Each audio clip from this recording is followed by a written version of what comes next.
So the following podcast is between me and Jack Weatherford, as you would have seen.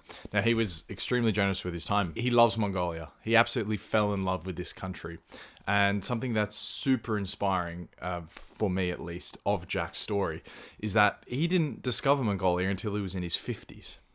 So the guy at the fall of the Soviet Union took up his interest in the Silk Road and went to Mongolia. And from there, he has completely carved out an entire new chapter of his life, which is going to stand alone and define his legacy going forward. He's written the definitive biography on Genghis Khan. Obviously, there's the secret history of the Mongols, but in terms of looking at the Khans, their conquests, their influence on the modern world, Jack's book, Genghis Khan and the Making of the Modern World, is definitive in this sense. It was undoubtedly one of the main books that Dan Carlin leaned on for his story of Wrath of the Khans. Tim Ferriss has said that it's one of the books he gifts most. It's an incredible story, and it's written by this guy, Jack, who is such an incredible man. So the conversation is as long as you have seen. It sort of is separated like this. The first hour is a discussion of Mongolia. The second hour is a little bit of a discussion about the Khans, and the third hour is a mix. For me, my favorite part is at the end, speaking about some of the cultural traits that existed from the Khans that have carried all the way through to modern Mongolia. I think that is, for me at least, the most interesting thing we spoke about. Obviously, the topic of Genghis Khan and his Khan conquest, and then his son and his grandson's conquest, is fascinating. It's absolutely unreal. Read Jack's book. There's absolutely, read it or listen to it. The narration on Audible is really good. But just to put into perspective what Jack did, he was awarded the Order of the Polar Star, which is Mongolia's highest award to foreigners. There is much I would like to say about the chap, but I'm afraid it would just be some self-indulgent waffle. So rather, here's the chat. You can see it's all time-stamped as well.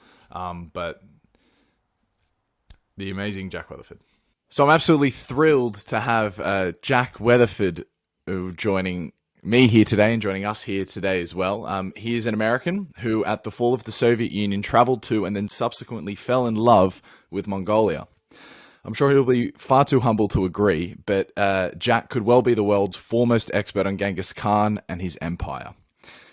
He has authored 3 books on this subject: Genghis Khan and the Making of the Modern World, with a pronunciation change incoming, The Secret History of the Mongol Queens, and Genghis Khan and the Quest for God, as well as several other titles, which, while are nonetheless very interesting, not very Mongol related. So Jack was awarded the Order of the Polar Star, which is Mongolia's highest national honor for foreigners.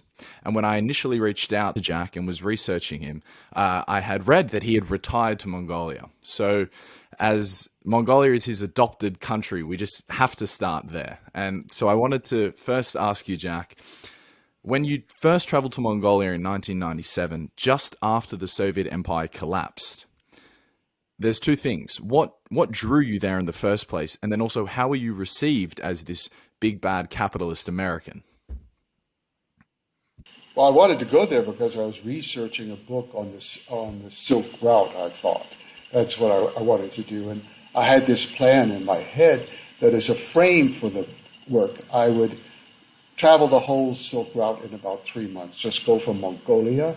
At that time, I wanted to end in Mostar, at a place that was then resonating in history. It was very important. On the Mediterranean, very close to the Mediterranean. So that was my goal. I came to Mongolia, and the whole project pretty much fell apart because I fell in love so much with Mongolia. And I had to bargain with myself. It's, how could you be? You're already 50 years old. You can't be learning a new language. You can't learn a new culture. Just forget it. Go on. So I said, okay. Go on with your summer. Do the project. Do everything that I said I was going to do. But if at the end of that you still want to do Mongolia, do it. And so I spent the next 3 months doing the project on the Silk Route. I traveled it. I finished it. Wow. I said, I'm going back to Mongolia. I mean, that itself is such an adventure in the late 90s, because you don't speak Russian, right? You learned Mongolian after, but Yeah. how did you travel? Some Russians. No, I was going mostly south. Okay. But Russian was still being used in some of the places like Kazakhstan and Tajikistan and Uzbekistan. So Russian was helpful. I did speak some Russian, and I took a couple years at university. Oh, wow. So I did have that as a helpful tool. Yeah, of course. It wasn't sufficient, but helpful. Tell me about some of the experiences you had in that initial 3-month journey on the research for doing the Silk Road. Well, half of my brain was on that project the way I had envisioned it, about the Silk Road and the connecting Europe and Asia, and how that. And I wanted to look in particular at the tribal people, and mostly at the Turkic people, because most of those groups are Turkic groups until you get to Iran, and then they change, of course, to a very different kind of people with the Persian ancestry. But that was half of my mind, but I kept thinking about Genghis Khan the whole way, because every time I would go to a city, the Mongols had conquered it at some point. Well, one of the frustrating things was I was there, but there was nothing to see. I mean, from a conquest that passed through, sometimes you could see some ruins and they would say, oh, that's left from Genghis Khan, or it'd be a mound of dirt. They said, well, under that was the old. There was nothing to see. And so it was very difficult to understand. And I realized sort of conquest is conquest. It doesn't really matter whether you're in the 20th century coming in with atomic bombs or you're back then coming in with Mongol troops and a bow and arrow. It's about the same. But it's the life of the individuals that make a difference. And that's when I began to look at Genghis Khan as a person. I was really looking at Mongol history and the Mongol Empire before that. And I slowly became interested. If I wanted to understand Silk Route, I had to understand the Mongols. If I wanted to understand Mongols, I had to understand Genghis Khan. And so that was a difficult task. How do you understand someone from 800 years ago? Yeah, of course. Incredibly difficult. And also, isn't it true that, and this is maybe a bit of a tangent too early on, but isn't it true that really the only sort of recorded history that we had of Genghis Khan's life was the secret history of the Mongols, which was, this document that was almost coded, and it was transcribed in by a Chinese scholar. And like, this is kind of what you're working off. There wasn't, like, say, with the history of the Romans, a body of work to sort of go off and put this all together. Yes, for the life of Genghis Khan himself, yes, his early life, there's only that one source. Except that once he started conquering, everybody was recording the conquest. So you have a Persian, Chinese, European, you have many different records about the conquest. And often they threw in things about his life, more often incorrect than correct, but nevertheless, they threw in things that at least told you the people's perception at that point. Often negative, but sometimes quite positive also. So I used all of that together. But for me, the main source was to use the secret history. That's a Mongolian document, the only part. Because our history is mostly written, we say it's written by the victors, by the winners, but that's not always true. It's written by the people who can write, first of all. So it's written by the Persians, by the Chinese, by the French, then later by Americans. So I wanted to really stress the Mongolian secret history. And the way that I did it was to just take the book, the text quite literally. And as you say, it took a long time for it to be transcribed, for it to be decoded, all of this. And fortunately, that was done by some excellent scholars over a period of more than 100 years it took. Much longer even than the Rosetta Stone. In secrecy as well, right? Yes, it had been done in secrecy, and it had to be transcribed in secret. And so it was a long, complicated process, but I benefited from that work. So I took the work and just went through Mongolia to the places identified to then get some sense of what's it like to be here. Because I realized, the earth really speaks to you through your feet. You feel it when you get there.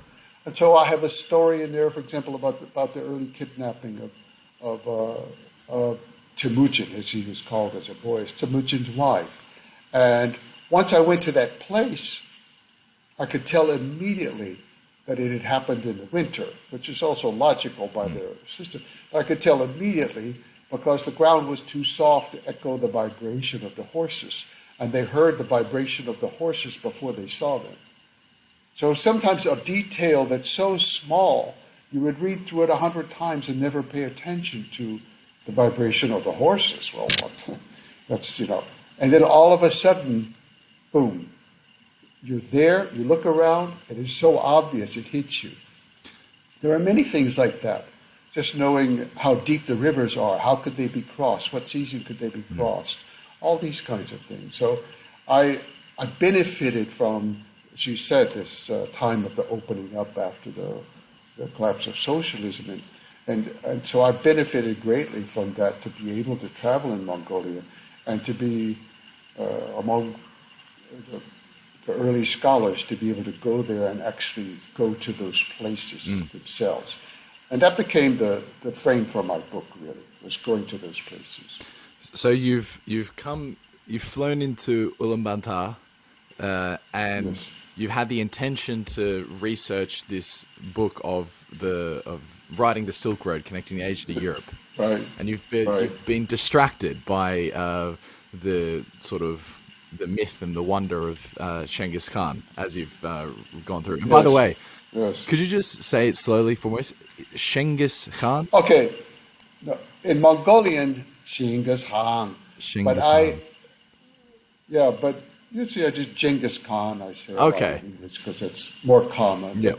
To me, it's, it's Straddle between Genghis and Genghis, but Khan will... it comes back and forth. It kind of depends on which sentence I'm formulating as to how it comes out. But you've been distracted. You've been knocked off your horse, so to say, by this myth, and you can't fully take on this journey with 100% focus. Can you describe this for us? Because the second half to the question was, how are you received as this American, after the fall of the Soviet Union? Yeah. What were the experiences that made Genghis Khan so prominent in your mind? Yeah. Actually, at first, he wasn't so prominent. Even something about the history, it was just the place. First, it was the place that seized me. I arrived, of course, on a delayed flight. It was in the late spring, and we have so many dust storms, and so the flight was delayed in like 6 or 7 hours, and I'd get into the city at, 4 a.m. or something. And then I was supposed to meet, I had arranged to have a driver. I was only going to be there a few days. I wanted to go directly to see some points of interest to me. I mean, they didn't get out, that's all, get on with the rest of my trip. I arrived, and fortunately, I did not get to see the capital city, because it was a quite ugly city at that time. It was in a lot of disrepair at that time. So I arrived. I didn't see much of the city. I got to the hotel, was able to clean up a little bit, get something to eat, and then we took off out of the city before the sun came up. And then as the sun was coming up, as we were crossing the steppe, I was like, this is a different world. First of all, the grass, it looks like so green. It's like Ireland. Where am I? I thought it was going to be a desert out here. There are no trees, and and there are animals coming up. There was just something about it that began to percolate through my system. I was enjoying it. Well, the very first day, we got stuck in a river, trying to cross the Orkhan River. Well, we got stuck about 3 times. But by the 3rd time, it was almost dark, and we were trapped in the mud. And we were able to get some pieces of wood to try to stop the vehicle from sinking, but we couldn't get it out. So I spent the night there, and just on the seat, kind of cold, because I hadn't really prepared for how cold it would be at night. And the rest of my trip was going to be through deserts of Central Asia. So I was unprepared in so many ways. And then, but I was thinking that night, because I couldn't sleep too well, looking at the stars, and my God, they're more beautiful than any stars I've ever seen in the world. And I would say, come on, it's jet lag. You think the grass is greener here, you think the stars are brighter. This is just, Come on, you're 50 some years old, you can't be. But then the next morning, when the sun started to come up, and here we were in the mud of this river. The river is reasonably shallow, but we were safe, but it stuck down in the mud. But I realized in these clumps of mud, when the sun came out, there were wild irises that opened up. And I felt like, somebody's been here planting irises. What? And then 1,000 cranes flew in. It was mating season. They all come from South Asia. And a couple golden ducks and other things. I'm surrounded by these birds, by irises coming up out of the ground. And finally, a nomad came on a horse and rescued us, and everything was fine. But I couldn't shake the experience. Nothing negative had happened. It was just opening a different world to me. And I think also with the nomad, I realized later that they have a responsibility for everybody in their world around them, And he may not have liked me or known me or had any idea who I was. It was just his responsibility because I was somewhere in the vicinity of his gear, his home. And so he sent out his son with an extra horse to get me and bring me back and pump me up with hot milk tea and salt. They knew exactly what to do, and they didn't allow me to say anything. It's not like, I don't prefer salt in my tea. It was like, this is what we serve. And then the children laughing and giggling and trying to teach me Mongolian, and I was like, blah, blah, blah, blah. I couldn't say anything, and it was just a wonderful family. It was a great experience. So it was the experience that seized me. And it was just only gradually that it was the larger culture, Mongolia, and then finally Genghis Khan himself. So it sounds like that was an intensely environmental romanticization, right? Like, because you maybe were exposed to a landscape and a connection with the environment that maybe you hadn't had before, but you grew up on a tobacco farm, right? So you must have had many environmental experiences before, because this experience, as you've just explained it seems to have really almost started a new chapter of your life almost, It did. And that's such a significant change. So I want to just try and do that more justice. So the environment's beautiful, the people are beautiful, you've been helped. What else is contributing to this really falling in love with Mongolia? Because that experience, seemingly, now this is me being ignorant to the region, could have happened in Kazakhstan or even just north in Russia. Oh, yeah. So I just wonder, maybe if there's anything to say on that. Yeah. I think ultimately I cannot say, to be honest. At this point in my life, I had been traveling all of my life, mostly since I could, was able to do it.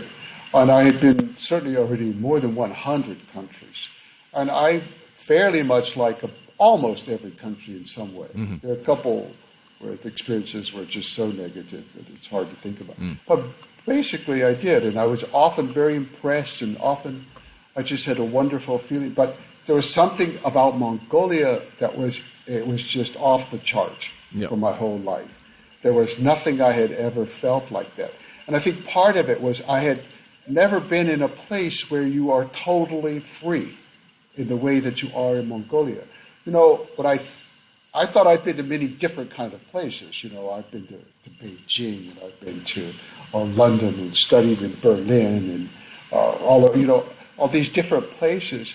And even when you go to the countryside or you go to national parks, but I realized you're always on a road. You can get off the road and hike and do a few things, but life is already set for you. You can't just walk across any land you want. The land has to be set aside for hiking. It has to be a park of some sort, or a national park, or open to.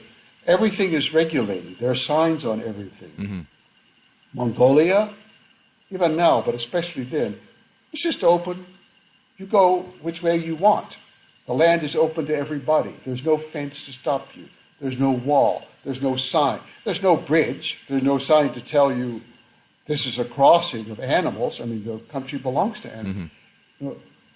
And that kind of freedom to just sit there on a hill and look in four directions and not see any sign of human life and know that it's up to you to go any way you want, north, south, east, or west. And that's a freedom that I've seen for a lot of people who come. It's really quite frightening. They do not like it. But there was something about it that it's the first time I had the feeling that maybe this is what it's like to be a nomad. You go where you want with your animals. It's just this tiny little feeling of, this is different, Even when I'm in a beautiful city like Mombasa in Kenya or Timbuktu, you still have streets, you still have private property. Your people own the homes. In Mongolia, you walk in any home. You do not knock. You do not say a word. You just walk in. I mean, sometimes you say, hold the dog if the dog's barking, but that's your right to do. And to knock on the door is almost rude because it's... Suggests the host might not be so gracious. Yes, and also the doorway is kind of a symbol of the family. The threshold is a symbol of the family. And to come in and start knocking on the symbol of the family, So it's a freedom that I'd never known before. And I think that's part of it. But I'll be honest, Ryan, and have to say, I do not completely... the only thing I can say, it's like falling in love with my wife, I can tell you 100 things. Oh, she was funny. She was the most beautiful woman in the world. She was this, she was that. She liked me. She thought I was smart. She was, I can say everything. Yeah. And in the end, I don't know. I don't know why I fell in love with her. I just fell in love with her. And it never went away, And so it's the same with Mongolia. I just fell in love with Mongolia. And I thought when I went back, okay, I'm going to go back. Let's give it a month. Let's just go back for a month. And it was like, okay, 3 months. It's okay. Go ahead. Indulge yourself. 3 months. Yeah. And they're going to be, okay, just do a year. What the heck? Just do it. And then finally I gave up bargaining with myself. And I said, okay, you just love Mongolia. You just go with it. Nice. Stay as long as you want. Do what you want. Just go with this. It sounds really sort of invigorating, the type of adventurous invigoration that one gets when they do discover something that they've really never seen before. And anyone who's, traveled to a place where they've been truly overwhelmed, maybe left with a lot of uncertainty, perhaps a tintillating sense of danger, but nonetheless there is safety, but it is something completely new. It strikes me as this sort of experience and emotion that Mongolia really brought out of you. And it makes me want to go there terribly as well. In preparation for this interview, learning more about Mongolia, I've pretty much set my sights on the country as soon as I can possibly go. And I think this is I think it's a terrific way to transition into the sort of meat of what I really wanted to speak to you about today, because although I'm sure we will speak about Genghis Khan, I wanted to speak about Mongolia. I wanted to give a snapshot or as deep a dive as possible that we could do on Mongolia. So let's transition into that there. It sounds like the country is incredibly safe, like incredibly safe. Yes. Do they have really low crime rates? Yes. It's quite a safe country. I think in almost every regard. I mean, your biggest danger is having some type of accident, especially if some people go there thinking, oh, yeah, I have this freedom to go anywhere. I'm just going to get a motorbike or something. And then they drive a terrain they don't know. And something goes wrong with the vehicle or with them, and they're on their own. I mean, you've got to find somebody. I mean, I've gone sometimes for more than 2 days without ever seeing a sign of human habitation. Because depending on how the rain falls in one year or another, one area that's thickly populated in one year can be empty in the next. And so the greatest danger is just self-inflicted danger. Well, great. I mean, that's not really any crime at all, is it? I'm thinking that perhaps there was No, no. maybe some sort of opium trade or some sort of illegal smuggling between China and Russia, or perhaps, in the capital Well, city, like in many places that have desperation, there is some sense of crime. Is it comparable yes, to, yes. like, say, a very posh European Western city, this type of crime rates that there is? Oh, I think it's much lower. But I cannot exactly speak for the city now. For the last 8 years, really, or 7 or 8, I haven't been living in the city. It's outside the city. And I do hear from foreigners all the time, they're talking about pickpocketing and things. And I have never encountered Mm. it. And the people I talk to, they didn't encounter it, but they heard about it. Okay. Somebody was going through this district and they Yeah. were pickpocketed. They got the phone. Well, I can imagine that can happen. That Somebody type of steal the bad news phone. spreads quickly. Yeah, but I have not heard about any type of assault. And I'm always even a little suspicious about the pickpocketing. I'm sure it could go on. But I have found the people to bend over backwards to be honest with you and helpful all the time. And that's my experience, and that's my honest experience. But I cannot speak for other people. They're a population of 3 million, and they are Correct. the least densely populated. I think Yes. sovereign nation was the stat, but they're just very Yes. sparsely populated. Something like 2 people per Yes. square kilometer. That's right. This, in addition to a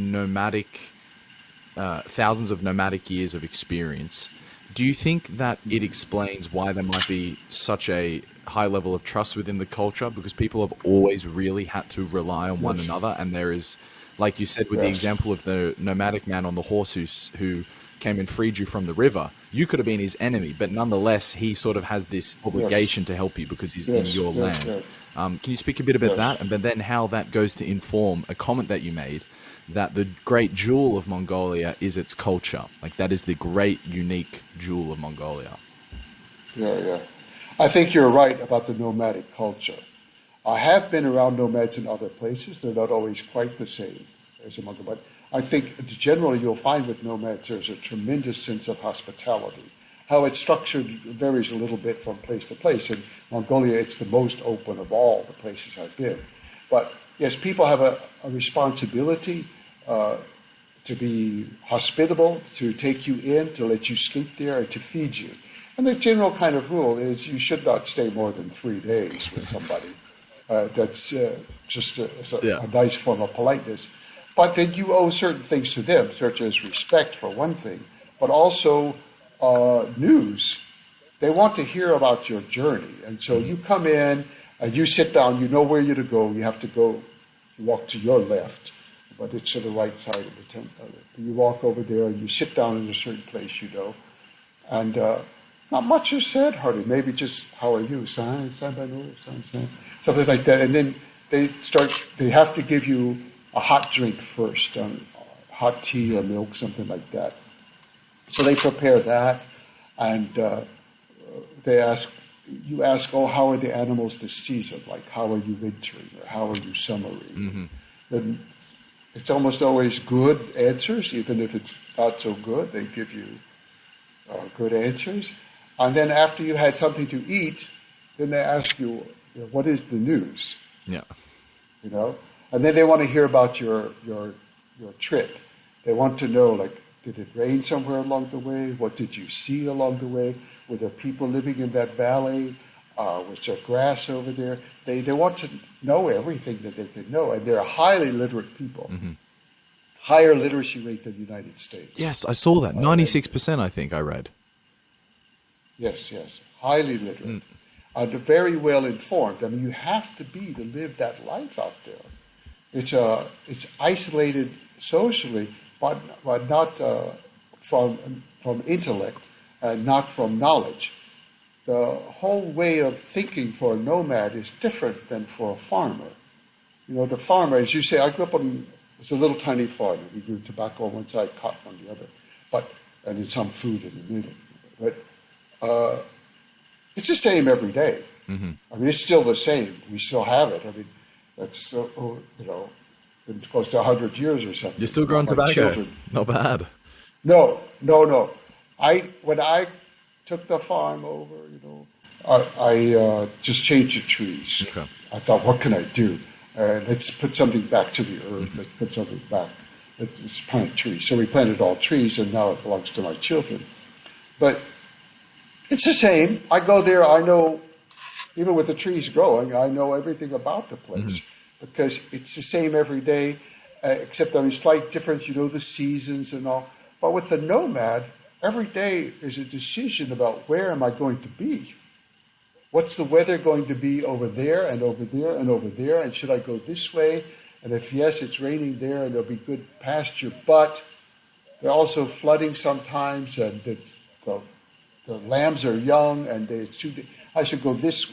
It's a decision every day. And they have to be aware of the world around them in ways that we sedentary people don't have to be. And so they're constantly collecting knowledge about the world around them, constantly. Speak more about your comment that the great jewel of Mongolia is its culture, if you could, please. Yes.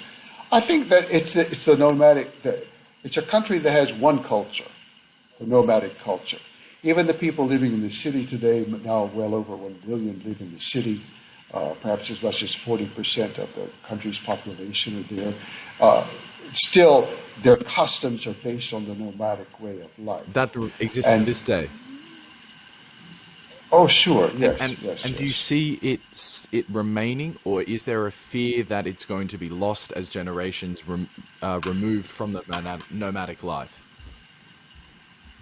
I think there are always going to be changes. And a lot of people fear what you just said. They think, everything's changing now. All the young people are doing hip-hop and bling-bling and wearing sunglasses and all. And that's all quite true, but the Mongols have been interacting with the world for 1,000 years. They have been everywhere, from Beijing to Baghdad to Budapest. And they knew what to take home with them, and they knew what to absorb into their world, and they knew what to leave out. And ultimately, I trust their judgment on this. The nomadic way of life certainly is practiced in Mongolia, but it produces far more people than it needs to sustain the herds. So there's always been excess population. It's a small country, as you say, a little over 3 million. But even in the time of Genghis Khan, it was maybe 1 million. But you didn't need 1 million people to handle that many animals.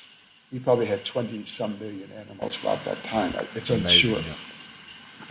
But you didn't need 1 million people. And so they were always going off on raids, on hunting parties, on war parties, things like that. Then later, when the Mongol Empire ended and they were more confined within Mongolia, then Buddhism got started, and up to 1/3 of all the males in the early part of the 20th century were monks in a monastery. So they were always being settled down, always being taken off of the countryside to put them to some use, whether it was hunting, warfare, raiding, or as Buddhist monks. And now that they're gathering in the city, there still seem to be pretty much to be Mongols. You don't feel like you're in any other city in the world once you get past the architecture and the cars and the streets. Certainly you don't feel like you're in Asia, the way the people are. There's not the same sensibility. Yeah, I actually have noticed that. You said when we were talking before we started recording that Australia is the biggest English-speaking influence in Mongolia, which I thought was remarkable. I've never heard that before, but I did actually at university was mates with a Mongolian guy, and he was there as an exchange student, right? So he wasn't a Mongolian raised in Australia or anything like that, and he was completely outgoing. Like you say, would you say refined? I think was your explanation of the other Asian cultures, or maybe like a little bit more formal, a little bit. Yeah, there was this like controlled wildness to him, which I just thought was amazing, and it reflected very well on his culture. I wanted to ask a little bit about Mongolians. Are they very proud to be Mongols? Is there a lot of national pride? Yes. And is there a lot of then sort of defense of that pride in all the negative aspects. Like they would say, expel the Chinese influence or expel the Russian influence, because Mongolia are in a bit of a pickle, right? They're the sandwich between two great superpowers, and they're landlocked, and that creates a whole slew of economic problems from just being dealt a bad hand. You know, it's not their fault they're landlocked, but because they are, it severely restricts their ability to grow as an economy. But I'm asking too many things there. You speak about the pride. Yeah. Well, they certainly are worried about foreign encroachment economically, politically, diplomatically, things like that. They worry about that. And they are, to go to your first point, they are extremely proud to be Mongol. Extremely proud. But it's not so much a nationalism the way we think of it in the West. It's pride in their culture and in their heritage and in Genghis Khan himself. Yeah. There's a tremendous pride in being that. And that we're only a few million people, and we did all of that way back then. And so they have a tremendous self-confidence in it. At the same time, they do fear other people coming in because they have been conquered by other people. You know, they were under the rule of the Qing dynasty of China for a while. Then they were under Soviet domination for a while, 70 years under the Soviets. But both countries are the neighbors, and they have benefited greatly from interactions with both countries. They've exchanged cultural things through the years, centuries. And so they're in a delicate position. But to be a Mongol is for them a great honor. And they're born, you know, with a blue spot at the base of the spine. And so when you go to visit a Mongolian family, they show you the blue spots on their young children to make sure you know they're blue spot Mongols. They're so proud of being blue spot Mongols, you know. And it's not a negative kind of pride. Sometimes it can manifest itself that way in the city, I must say. Can you give an example? And sometimes a slight... Well, there is tremendous fear, I think, of Chinese encroachment because of the Qing dynasty. And they recognize that they are so few people and China has so many. And yet at the same time, it's the greatest economic influence in the country, on the greatest trading partner. So they walk a delicate line between being afraid of being absorbed into another country, as they have been in the past, and preserving their own culture. Mostly it does not come out in a negative way. Mostly it does not. But every country has some kind of racist negativity, and you can find some of it. But Mongolia doesn't allow, for example, dual citizenship. They're very, very strict with residence issues. By the law, it should only be about 1% of foreign. So they're quite strict about many things. Could you say that? And yet at the same time, sorry, Jack, I just didn't hear the last point you said. They limit the number of foreign people who can live there. Oh, okay. You know, and that's all foreigners, not any one group. They limit the number of foreigners there, and they try to keep themselves distinct. It's a strong policy, though, isn't it? It's kind of informing a little bit what I wanted to ask in follow-up, which is, you know, like, I think some of the negative aspects of having a lot of national pride and a lot of pride in your culture, because objectively that's a great thing to have, because it informs you, it informs your story, it informs what identifies you within the world around you. But the negative aspects of it, when it becomes, you start thinking that you have a superiority over another culture, right? And we can definitely see that manifest in any sort of populist movement. That is kind of the underlying, you know, motivation there. It's like, our culture is better than this culture. But nonetheless, so I'm coming at from that angle as a negative inflection almost. Do you see this in the Mongolians sometimes? Because to then have a sort of a cap on how many foreigners can live in the country, it definitely is a signal that they're trying to withdraw a multicultural influence, for example. Well, they're trying to limit certain influences in their country. That is true. However, they are quite open to internationalism. I mean, they feel like in a way they were the first international company.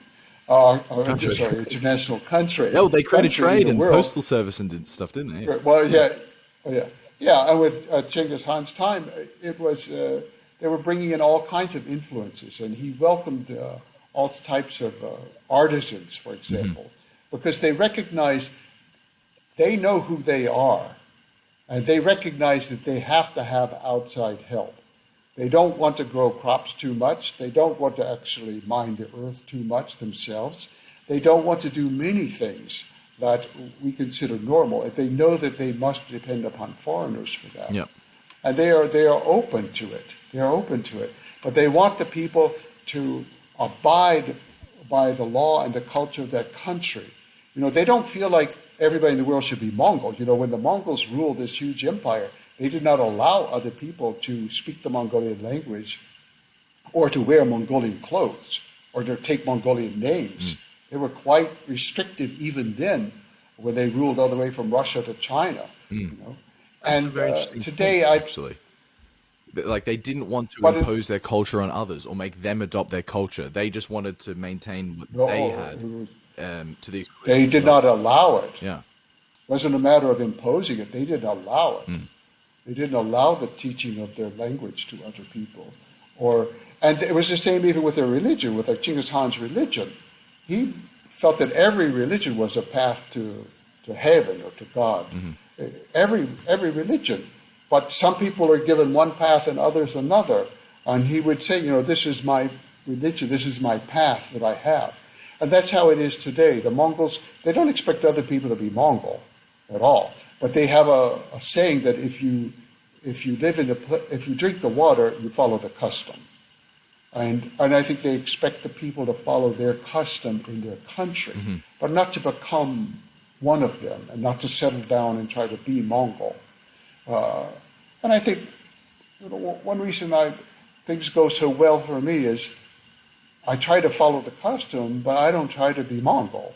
You know, sure. I am what I am, and I'm a foreigner, I'm an outsider, and I'm very glad of that, very proud of it, and very happy to be in Mongolia. But if you follow the custom and the etiquette, you're fine. You're pretty much fine.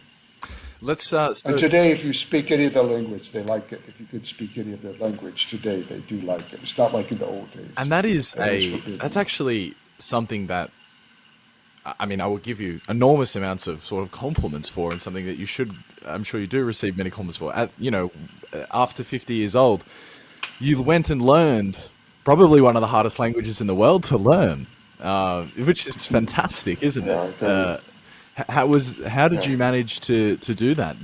Well, wait, I'm still on the way, okay. all the time. No, I never took a course, but you know, part of that falling in love, and like I say, in your 50s again, you don't think you can do it at your age. You don't think you can fall in love, whether it's with a new person or a new place. I was fortunate. I think there was a place in my life, and not a midlife crisis or something, in a different way. But I fell in love with the place, and then slowly you begin to absorb the language. Sure. But I must say, it took me about 3 years to just hear the first word that I could find, because the sounds are much different. The whole structure of the language is much different, and all the sounds are much, much different. But the Mongols are excellent at speaking other languages. Oh, is that a fact? Absolutely excellent. Okay. Do most of them speak Russian and maybe Mandarin as well, and perhaps English? No, most of them speak a couple languages. The most common today would be English, Korean, or Japanese, and Russian. Wow. Those are the most common. That's 4 different alphabets. That's 4 different tones. That's amazing. Yeah. No, they're very skilled with that. And I've met many Mongolians in Mongolia who speak English as though it's kind of a generalized international accent, but no one would ever think they're Asian. Sure. And I think often English speakers assume that all Asians are going to have an accent of a certain type.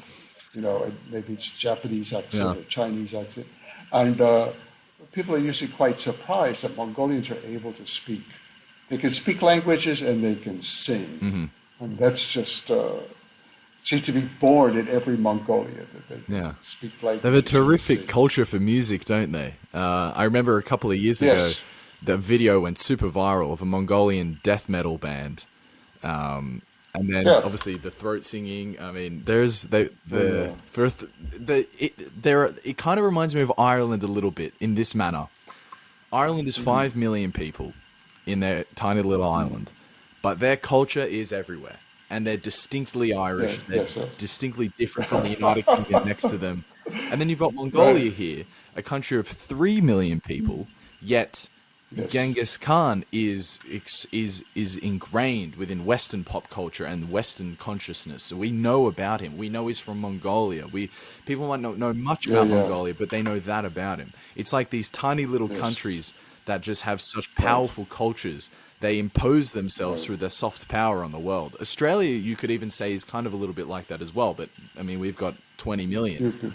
It's like I don't know. That thought just came to me. Maybe Mongolia has those sort of similarities going for it. Well, sometimes when people ask what's the main export today, is it copper or cashmere? And I usually say it's history. It's history also in the sense also of culture.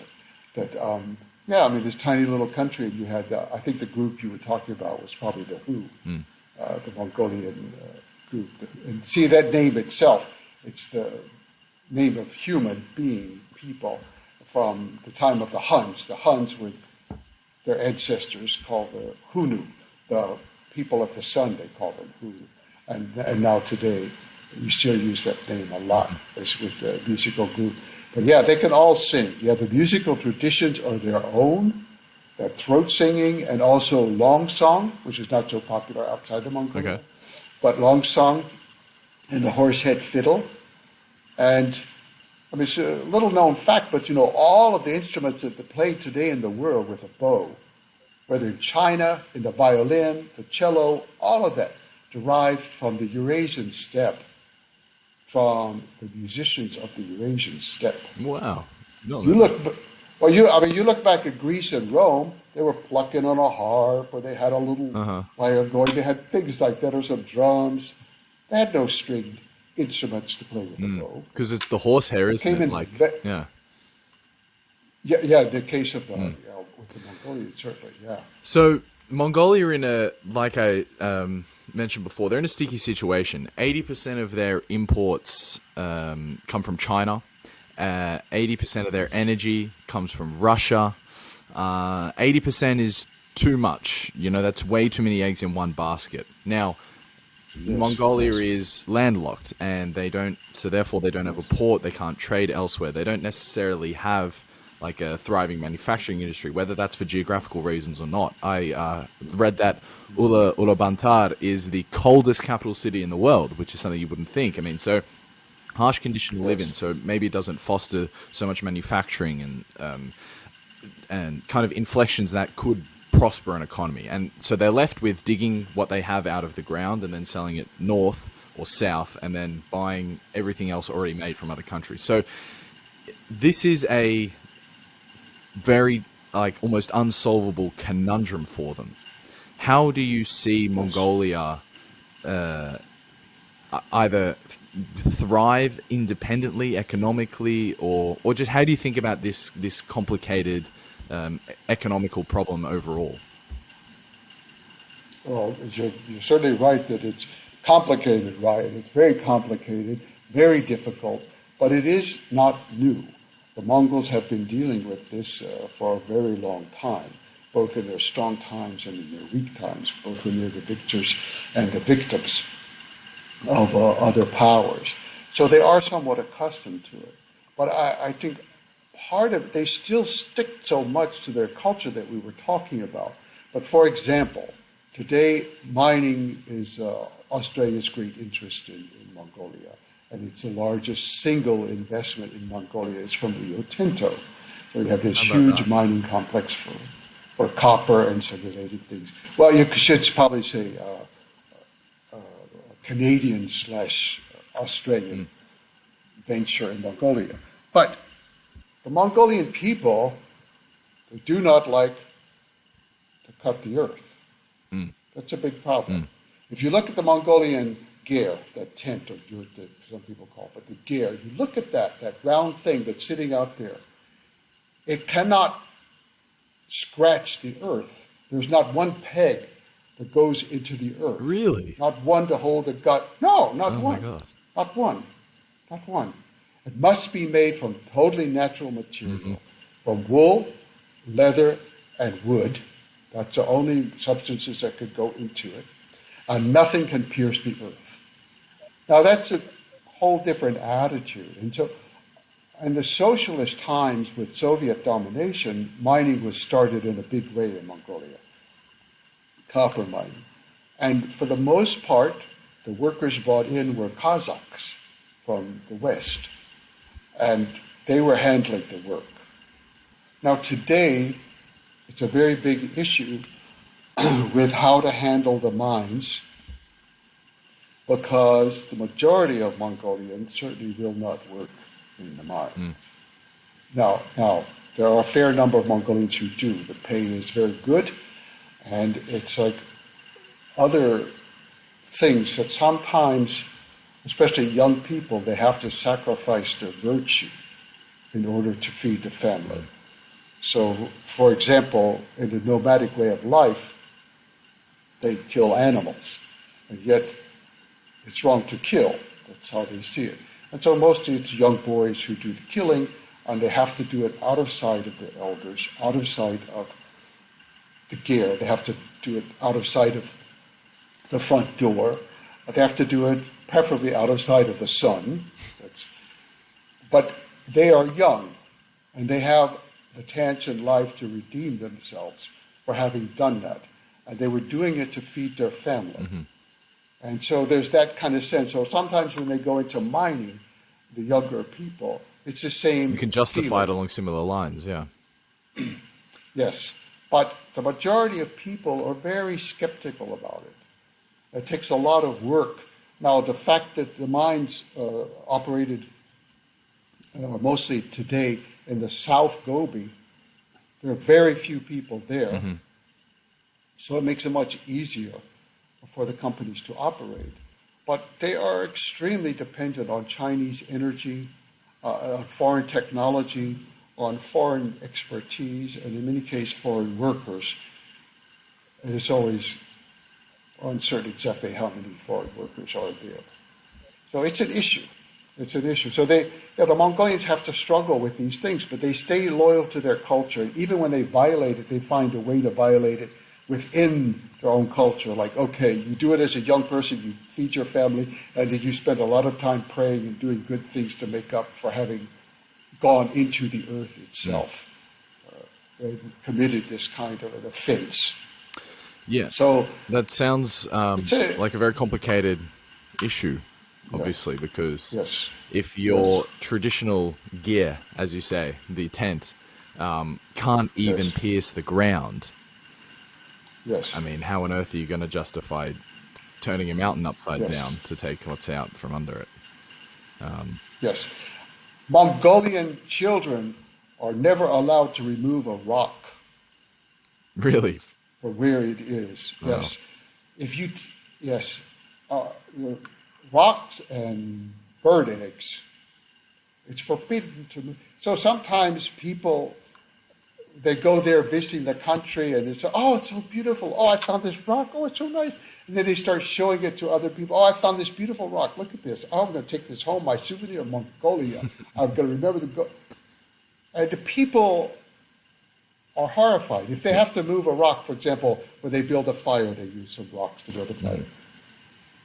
They do ask for permission from the earth, and they say certain things, and they treat it with respect. And then they have all kinds of rules about what they can do with the rock and not do with the rock, and how to burn the fire and everything.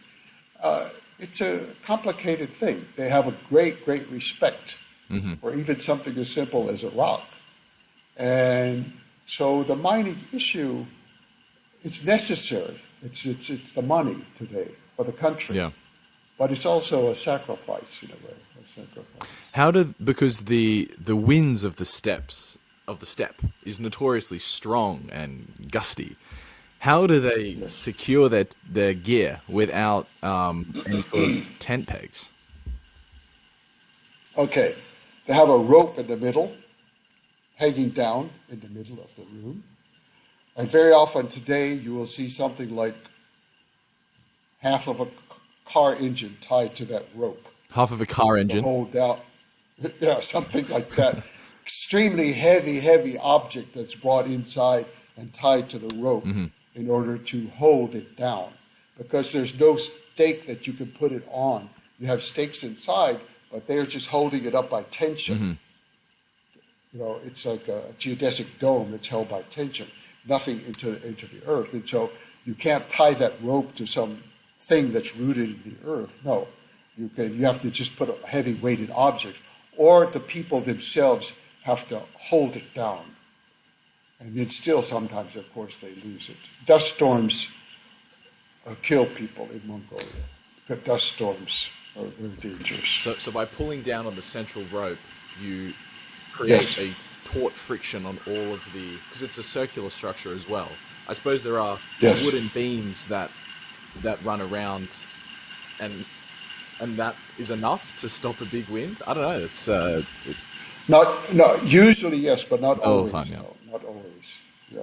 Now, at the bottom wall of the gear, the bottom part, which would be about the equivalent of, I don't know, 3 feet or something, 4 feet, is a lattice work.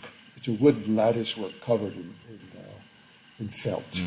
And then above that are some beams across the ceiling that come to a round circle. They all plug into this round circle. So, you're used to tension, torque, these words. I think you're probably right. I'm just going to say yes, but it's certainly something like that. Yeah. I don't understand the engineering, but no, neither have, do I. Neither do I. It was just a word that sounded but right. I've been there. Yeah, look, I go with it. I'll buy it. But I've stayed there, and usually I've never been in an accident in a gear, but I do hear about them happening, unfortunately, every year. Jack, I wanted to ask you about China specifically. So, in Inner Mongolia, which is a sovereign region of China, but a cultural region of Mongolia, is that fair to say?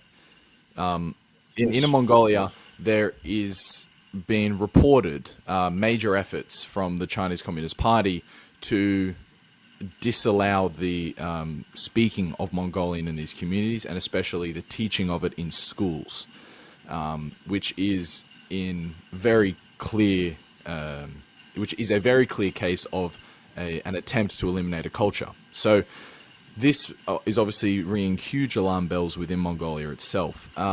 As a person who, I suppose, is an adopted Mongolian, I don't know if you could call yourself a Mongolian. I would like to, but nonetheless, how do you think about this, and what are the conversations you're having with the Mongols? How are these going around this subject? Yes. It's a very sensitive and very emotional subject because the Mongols have often had problems with language.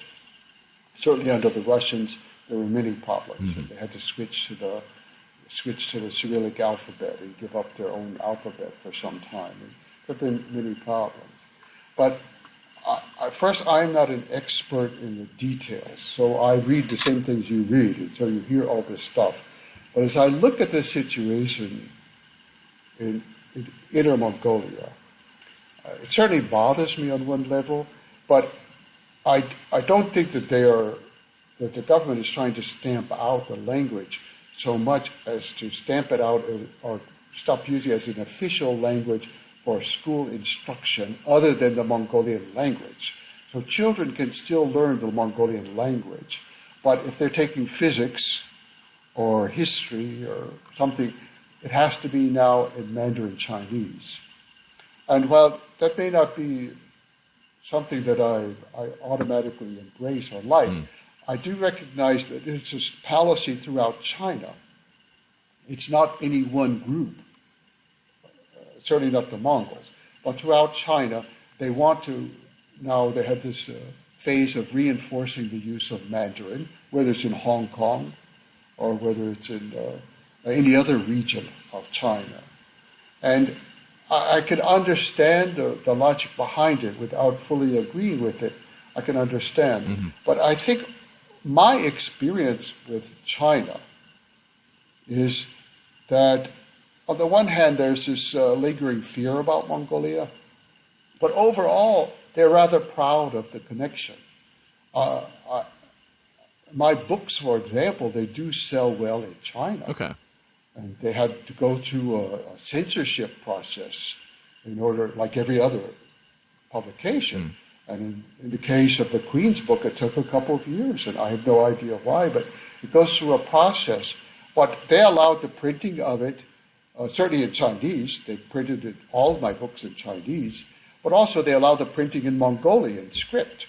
And people do overlook that, whereas my country of Mongolia, what they used to call Outer Mongolia, they use the old script, but they also mostly use Cyrillic now for everyday life. It's based on the Cyrillic alphabet. But in Inner Mongolia, the people still use classical Mongolian script. And the people still learn it, and they still can learn it in school. So on the one hand, they are making some changes, but on the other hand, they do preserve some things. And I think, if anything, this controversy, yes, it's raised a lot of emotion in Mongolia, in Outer Mongolia, but I think it's made the Outer Mongolians also more aware of their own heritage of, you know what, we should be learning that script too. Sure. By law, every child is supposed to know it, and everything's supposed to be using the script, but we tend to forget it. And I say that, Genghis Khan, he gave the world sort of many things, but he gave Mongolia two things, the Mongolian people. He gave them their nation. He gave them their name. He created the Mongol nation in the year 1206.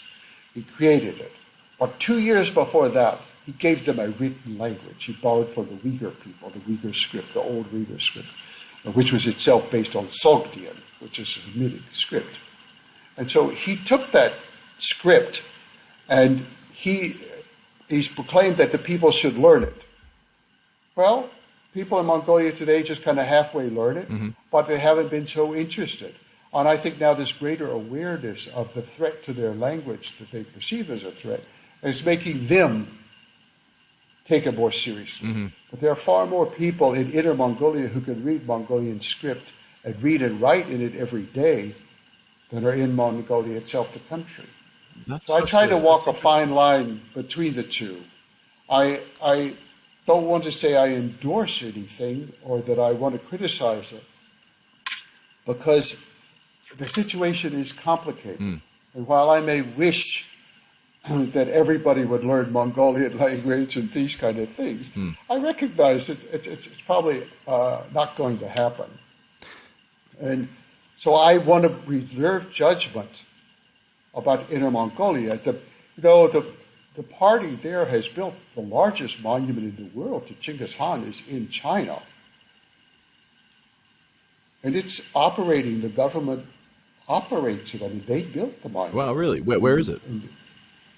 In Inner Mongolia, the Ordos region. Ordos. Really? That's look. You just said that's very interesting to understand. The fact that China, the CCP, paid for and constructed a cultural symbol to someone who wasn't a Chinese person, but also that the people in Inner Mongolia would actually speak the ancient language that Genghis Khan created more so than the people within Mongolia itself. It's kind of that question of your own culture is bolstered because you're surrounded by a bunch of people who aren't your culture almost. But I think actually that's a really well said consideration of the issue, because it's easy to just say this is totally unacceptable and should be stopped immediately, which might still be fair to say, but it's also good to consider that, well, it's actually reinforcing within Mongolia the importance of their culture. And so Yes. And I've seen there's a great deal of criticism for the removal of some things related to Mongolian history in Inner Mongolia. But it's my understanding, and I have no way to know for sure, but just for the people I've spoken to, both Inner Mongolians, and that the government now is trying to do away with all of these unauthorized things. But the fact that they've authorized the largest monument in the world, I mean, Genghis Khan's largest monument, to him, people don't think about that. They look at this, oh, this plaque was removed.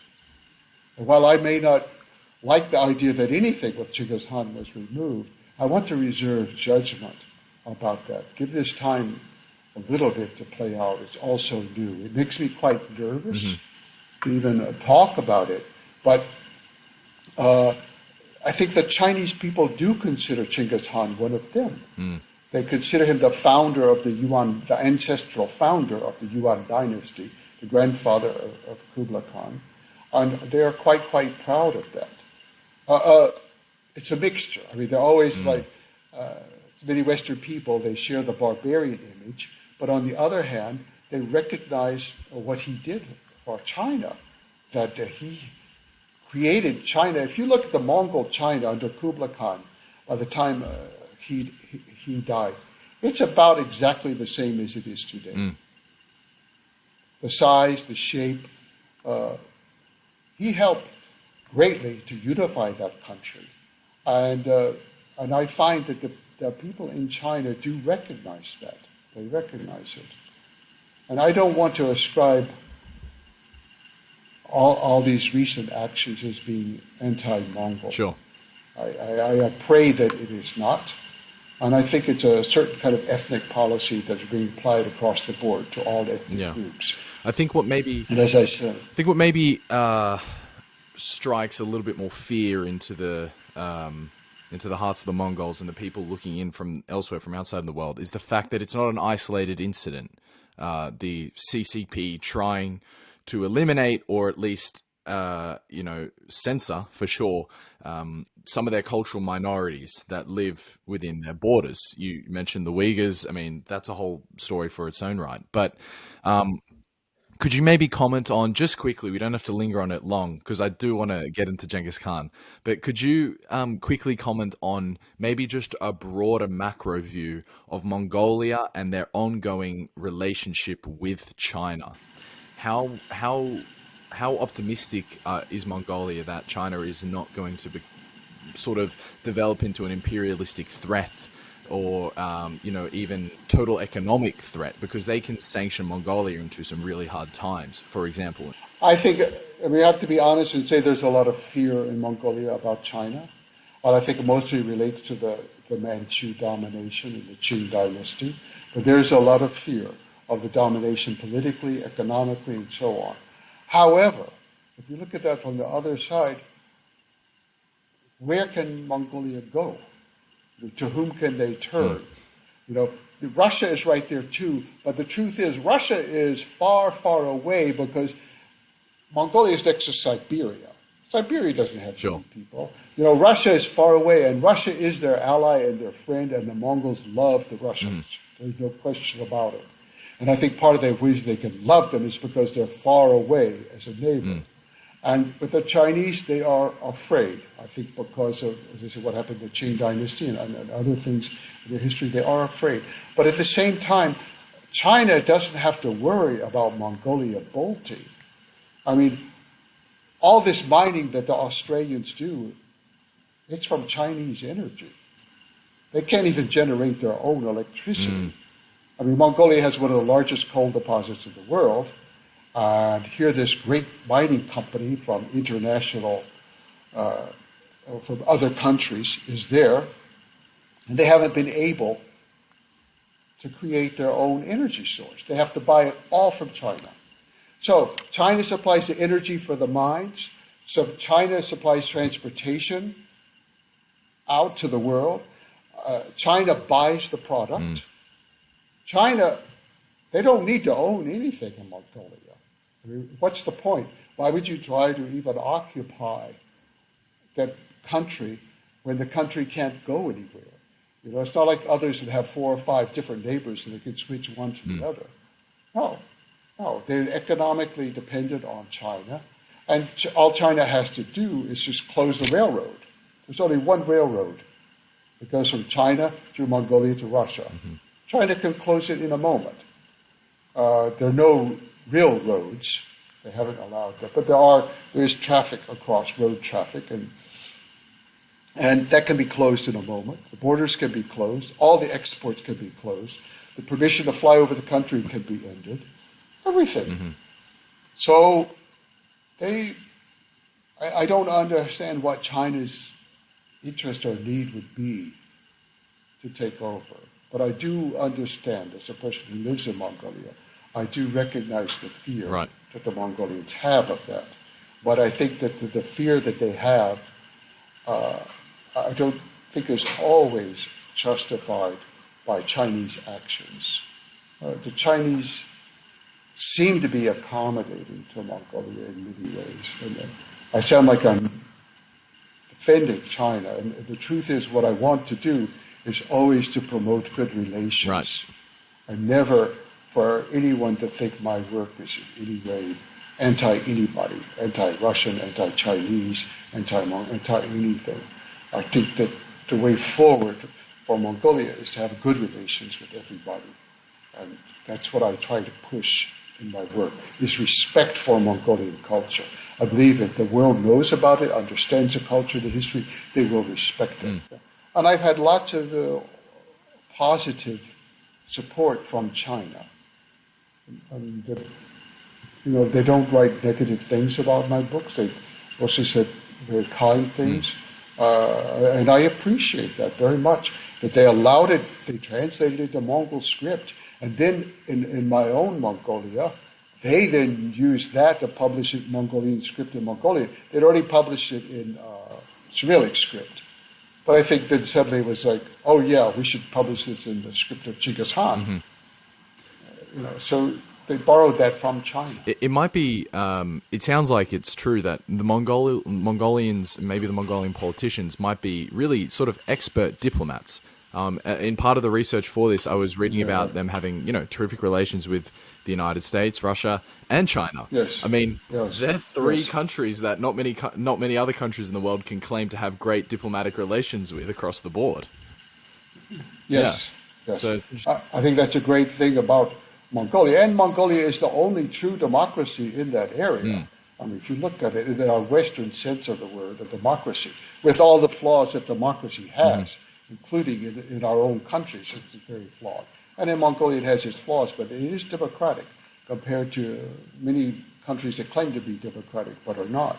So it's a democratic country that tries to get along with everyone in the world. Their greatest desire for so long was to join the United Nations until they finally were admitted, to be recognized as a country.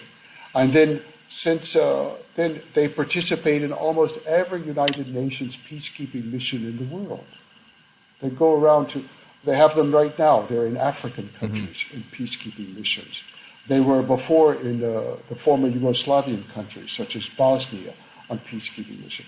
They also joined the NATO effort in Afghanistan.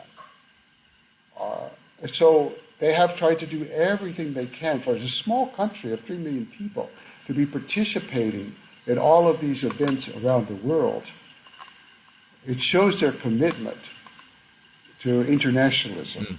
They were very proud to be Mongolian, but they want to be a part of the world. I am really optimistic about the longevity of Mongolia and the fact that they do have one of the most stable politics in the region. It does sort of speak volumes because they're a tiny country with natural resources, with giant geopolitical neighbors. In most other parts of the world, that recipe has resulted in an exploitative economy, but not the case in Mongolia, which is very good. And there's also more to be said about why South Korea and Japan are major cultural influences on the new generation. And there's also so much to be said about just traveling throughout the country. You have some wonderful anecdotes in the afterword of your book.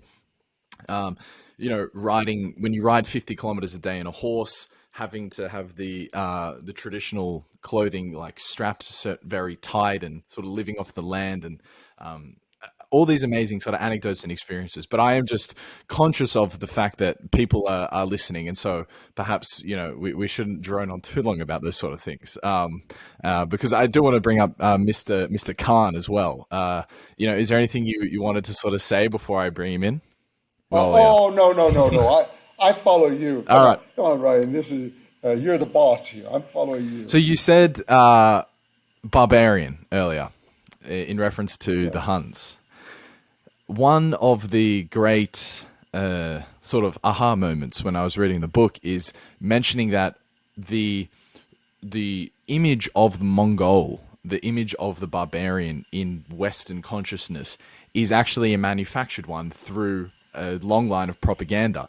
It's not necessarily true that, say, Attila the Hun or Genghis Khan was the most evil, bloodthirsty, murderous person in history. And it all started with Voltaire, who couldn't insult his own politicians directly, so he indirectly positioned them as the Mongols and the Khans. And perhaps you want to take it from there, but could you document how Genghis Khan's image was totally distorted for hundreds and hundreds of years, up until your book, essentially?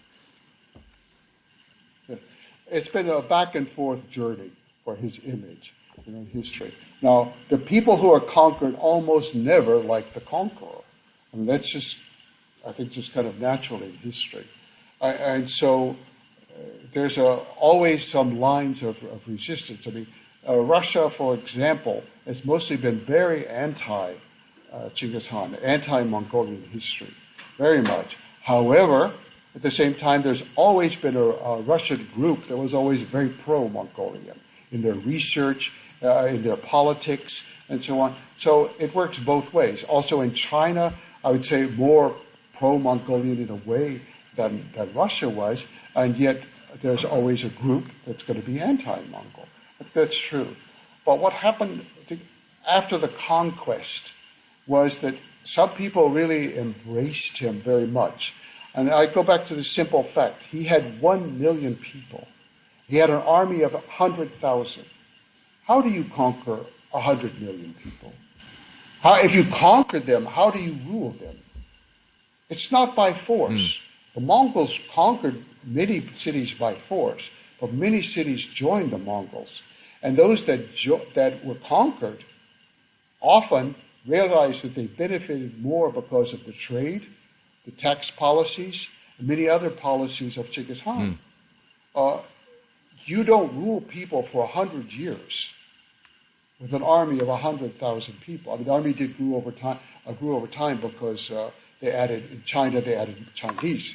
In Iran or Persia, they added Persians, of course.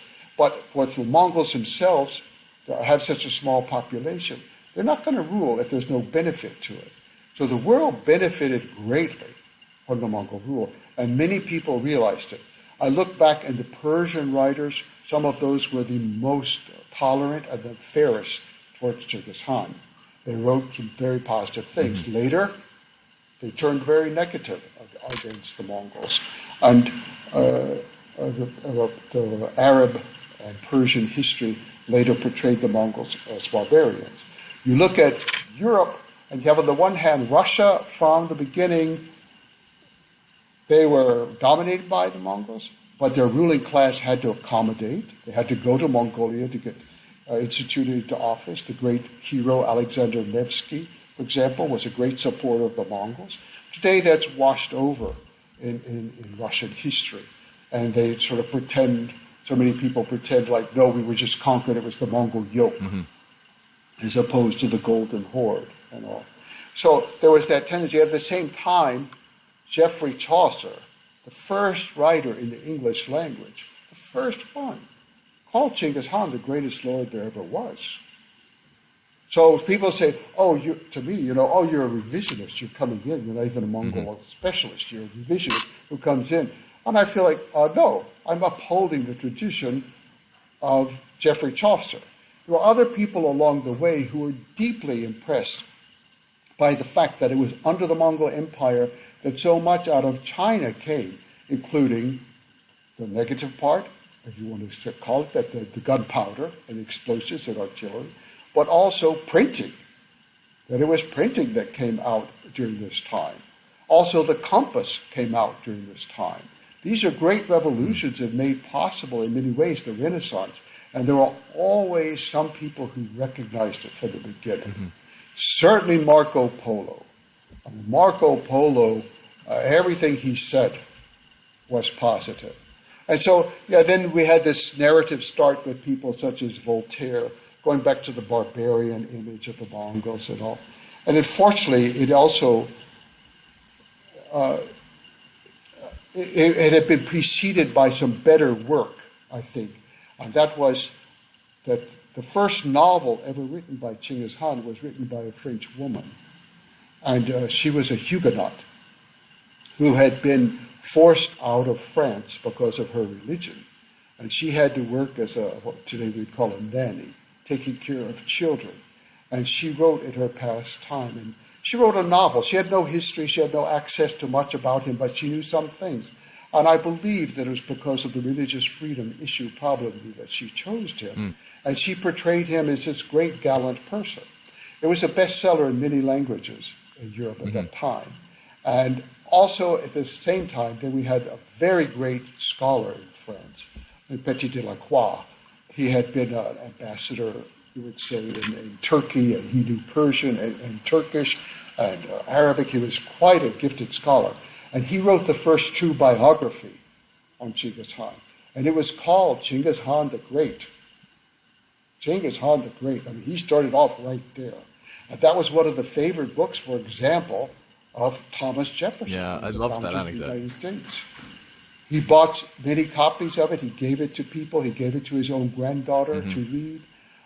He was very much impressed by this book. So there's always this tradition that recognized Genghis Khan for what he was and the Mongolian people for what they did. But then there was always the created, and I think it was made worse in the scientific revolution, when they wanted to find scientific reasons to dislike the Asians. So they renamed all Asians Mongols. You know, they called them the Mongol race.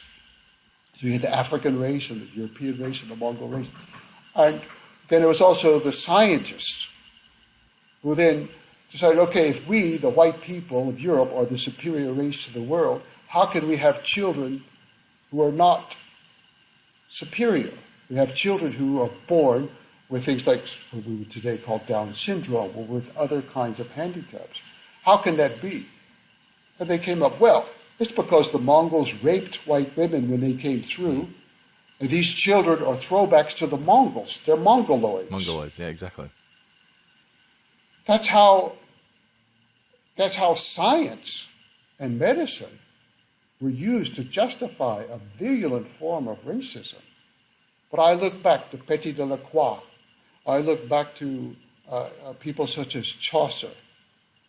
I think of these people and Marco Polo as having given a much better view, and I try to emphasize that in my life and in my work. I think the way you started that was a way that I've never thought about it before, but such a clear way to almost dispel the myth that it was a rule through fear. How can 100,000 warriors rule over fear over 100 million people? The logistics of it just doesn't make sense. I don't care how good the warriors are. And so that's a really good way to put it. And then you know, obviously you go on to emphasize the benefits of being under Mongol rule, right? You know, you get access to trade, so you increase the prosperity of your people. You aren't going to be subject to any sort of, I don't know, what would you call it? You're not going to be subject to their religion. You can still practice your own religion. Very important one. One you dedicate an entire book to, but how Genghis Khan was he allowed freedom of religion, really, for all of the people that he was that was subject to him. Could you, just to round out this point, could you please tell the anecdote of the Indian man in prison writing letters to his daughter? I forget the name of him right now that I'm asking the question, but that really stood out to me as well as another person throughout history who had maybe recognized Genghis Khan as this amazing figure in history and not just a bloodthirsty murderer. Yes, that was Nehru, the father of modern India, and the father also of Indira Gandhi. And he was writing those letters from a British prison to his daughter, Indira Gandhi. who was later, of course, herself assassinated, unfortunately, with a sectarian issue. And he was defending Genghis Khan and the Mongols because he recognized that, first, it showed the contribution of Asia people to the world, but also he was trying to give a strong message to his own daughter and to anybody else that who might be listening to him about the need for India to overcome the great diversity of languages and religions and ethnicities and castes that it had. And I think he saw Genghis Khan as a good model for that. And so his words about it were very positive. And then from the moment of its independence, India has been one of the staunchest, steadiest ally of Mongolia. It has never wavered. And India is not a rich country at all.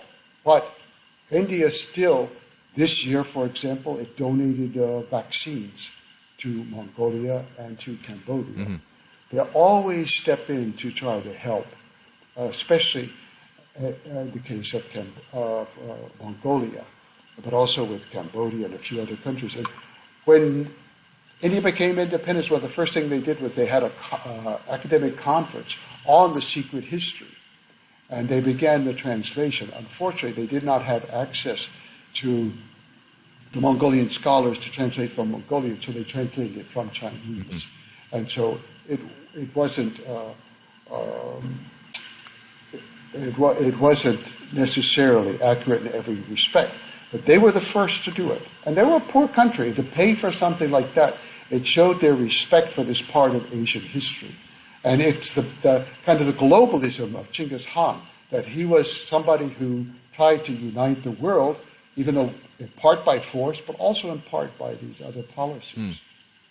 And so, and some other countries, such as Japan that you mentioned, and even Korea, they have been much more positive in history towards the Mongols, even though both were invaded, successfully in the case of Korea, unsuccessfully in the case of Japan. They've been much more positive. So India, Japan, and Korea have had much steadier positive images and cooperation and help for Mongolia than many of the Western countries. Yeah. And on this topic, it is worth mentioning, though, also that Genghis Khan also and his Mongols were extraordinarily ruthless to take a city, and also to perhaps create fear in the survivors. So the bad propaganda would spread, and people would know that when Genghis Khan comes knocking on your door, you better let him in. Otherwise, terrible things are going to happen to you. You know, there's a particularly gruesome scene that I remember where the Mongols have a feast. They've laid boards over the piles of dead people, and they have a feast sitting on the boards with people dying underneath them. And that, you know, maybe has been embellished throughout history and mightn't have been exactly as it occurred. But it is it is the type of scenery that could spread that fear and could spread the bad propaganda to make sure that you become servile when this man does knock on your door. So it's also worth mentioning that as well, of course. Yeah, to speak to that scene in particular, this is a scene that was recorded by a Christian, or a Western Christian Roman Catholic priest who said that happened. And I don't know of any other source, and so I cannot deny it or cannot confirm it. But the Mongols, and this person did not see it. He reported it. And what the Mongols were very good at exactly what you said, propaganda. But I want to go directly to the point about brutality in war and say, yes, there is no war ever that has not been brutal. None. And yes, when the Mongols conquered, they conquered efficiently, which means also brutally. However, they had a very structured system. And there are some people, I think like Attila the Hun, I will not defend him, and even like Tamerlane to some extent. They seem to just sort of conquer, you know. But the Mongols had a simple system. They had to send in an ambassador. They had to the people and announce to them that if they surrender, no one will be hurt. No one. And their taxes will not change. I mean, that's a very strange thing. And then a few other things like that. But if you resist, you will be killed. So that was the first step. And then if the people fought and the Mongols won, of course, as they did every single time, they won, then the Mongols killed the elite right away. They killed them all the rulers. Genghis Khan had been betrayed early on by some rulers whom he let live. And after that, no, the upper class is wiped out. There is no need for them. If they cannot defend their own people, then what good are they going to be to the Mongols? But every person who had a skill, if you could weave, if you could speak languages, if you could read and write, if you could make pottery, if you could do anything, translation, even if you could do translation, anything, you were saved. You were saved automatically. Now, you may not have much control over your life because you're not being granted the same freedoms that you would have if you had surrendered. So he was quite fair. I feel like you compare that to what was going on in Europe at the time, he was extremely fair. But then what happened, he had no people to leave behind. He could not leave behind a governor. He couldn't leave behind an occupied army. He had too few people. So he would appoint local people to then take over administration. If they then revolted against him, he came back and he killed everybody. That's true. And it happened in several cities. One of the most famous was the city of Merv in what's now Turkmenistan. And they murdered all the cats and dogs as well, right? Like it was an absolute... Yeah, now... Oh, that was a different one. I do not know if that's true. No. That is said by the Persian chroniclers, yes. But again, we have this thing with the Mongols that when I say they killed everyone, they usually would allow a certain number of people, about 10%, to escape. Okay. Because they spread terror. And they wanted the terror to be spread, and they encouraged the spreading of these tales. I cannot imagine that the Mongols, why would you take the time to kill a bunch of dogs and cats? I mean, first of all, if you really, the slaughter of people at that time, it's not like we're so efficient today with bombs. I mean, each one had to be, it's like, could you really kill 100,000 cows in a day? It's almost that difficult. Yeah. You know? And so I don't know that cats and dogs true, not true, I don't know. But the Mongol propaganda was great, and then they would exaggerate their own numbers. Sure. They let people say, oh yeah, killed 1 million people. There was no city of 1 million people in Congo. Never. But they would say, yeah, he killed 1 million people. You know? And so the Mongols didn't try to control it. They used propaganda, and then in the end, it has certainly affected his image. But you look at his priority was to save the lives of his soldiers. That was his first priority. He did not want to risk them in a battle. He did not want to risk them in going in on anything unnecessary. And if you look at the American bombing of Hiroshima and Nagasaki, it was to save American soldiers' lives. They sacrificed the lives of Japanese women and children, and perhaps justified, perhaps not. Many people have different opinions. But that is a fact of a modern civilized country. And I think almost any country would probably do the same. And that's what happened in the time of Genghis Khan. But with 100,000 men, you really can't kill that many people. No, you have to think about it. Yeah, I totally agree. There was something that popped in my mind as you were speaking then. You make a comparison to the European leaders at the time as well, or to perhaps Tamerlane, or to Attila the Hun, and, Napoleon, like throw in any great man of history, right? Genghis Khan strikes me as someone who was quite ego-less, without ego. He stepped into one of the conquered cities himself. He lived in the same clothes, conditions, and housing that he was born into. He never had his image recreated. There weren't grand paintings of him. He didn't brandish any coins. He didn't have books written about him. He was, as on the on the spectrum of leaders, all the way at the extreme end of having no ego. And perhaps that is one of the crucial understandings of why his empire wasn't reliant on him. Because as you document, when he passed away, he was surrounded by his loved ones, his family. When Napoleon passed away, he was banished to one of the most remote islands of the Mediterranean, and many other great leaders murdered in their sleep and so forth. So,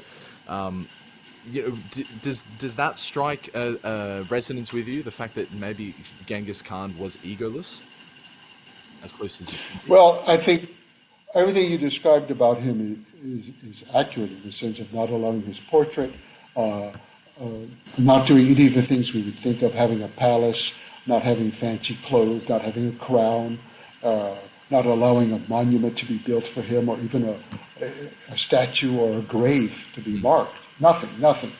But you can say that's egoism. You can also say, well, it's the height of extreme egoism, that he's so confident in himself, he does not need the praise of people who've been subjected and defeated. You know? Mm-hmm. He believed he had a personal relationship with his mountain, Burkhan Khaldun, and with the sky. And he wanted the blessing of those two. Those were very important to him. That was his relationship.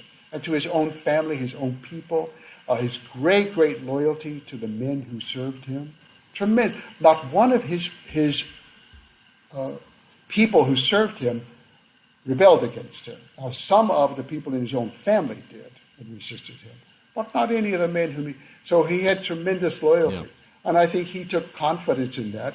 And he had no worry. When he late in life, when he was in Afghanistan, there again, the world has had a lot of trouble conquering Afghanistan. America has been there for... Now we're going into the second generation of fighting one war. Russia was there, England, everybody. Genghis Khan came in 1 year, conquered all of it. Loved the place. He absolutely loved the country. It was a bloody situation, however, I will say, in Afghanistan.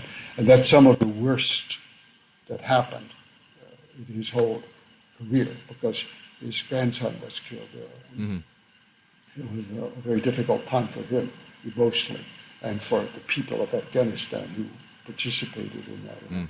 However, he loved that country. He loved the landscape of the area. And he conquered all of these places. And so during this time, I think as a part because of the recovery process from his grandson, he had many religious scholars come to him from China, all the way from China. It took 2 years to reach him. And of course, Muslim scholars around him. And he talked with all of them.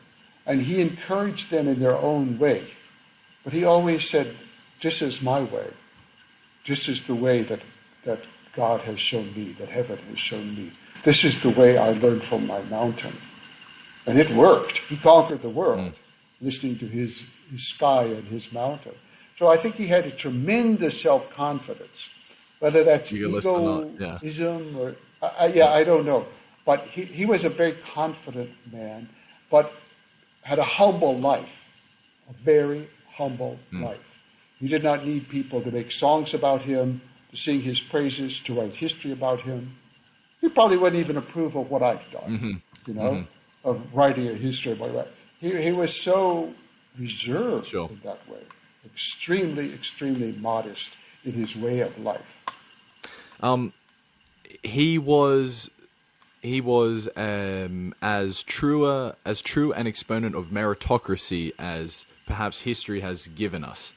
You mentioned none of his soldiers ever turned around and betrayed him. One of his most senior generals was actually someone who fell him from a horse, right, on the opposition army. Yes. And he was like, wow, that guy's a good archer, a good soldier. Here we go. I'm going to pluck him and I'm going to bring him into my army. And when he would conquer cities, he would intentionally not kill the educated, the craftsmen, because they had a merit, they had a value.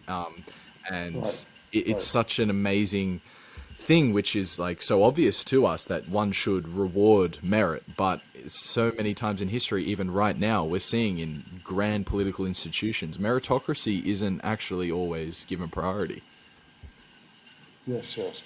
Oh, you're right. I mean, the example that you use about the man whom Genghis Khan actually renamed is Zeb. He named him that, which means the bow and arrow. But he shot the horse of Genghis Khan. It was his act of bravery in shooting the horse of the commander, but also that when Genghis Khan said to the captured soldiers, who did this? He came forward immediately. That impressed Genghis Khan, that he was honest and he was willing to come forward and die so as not to implicate any of his own men.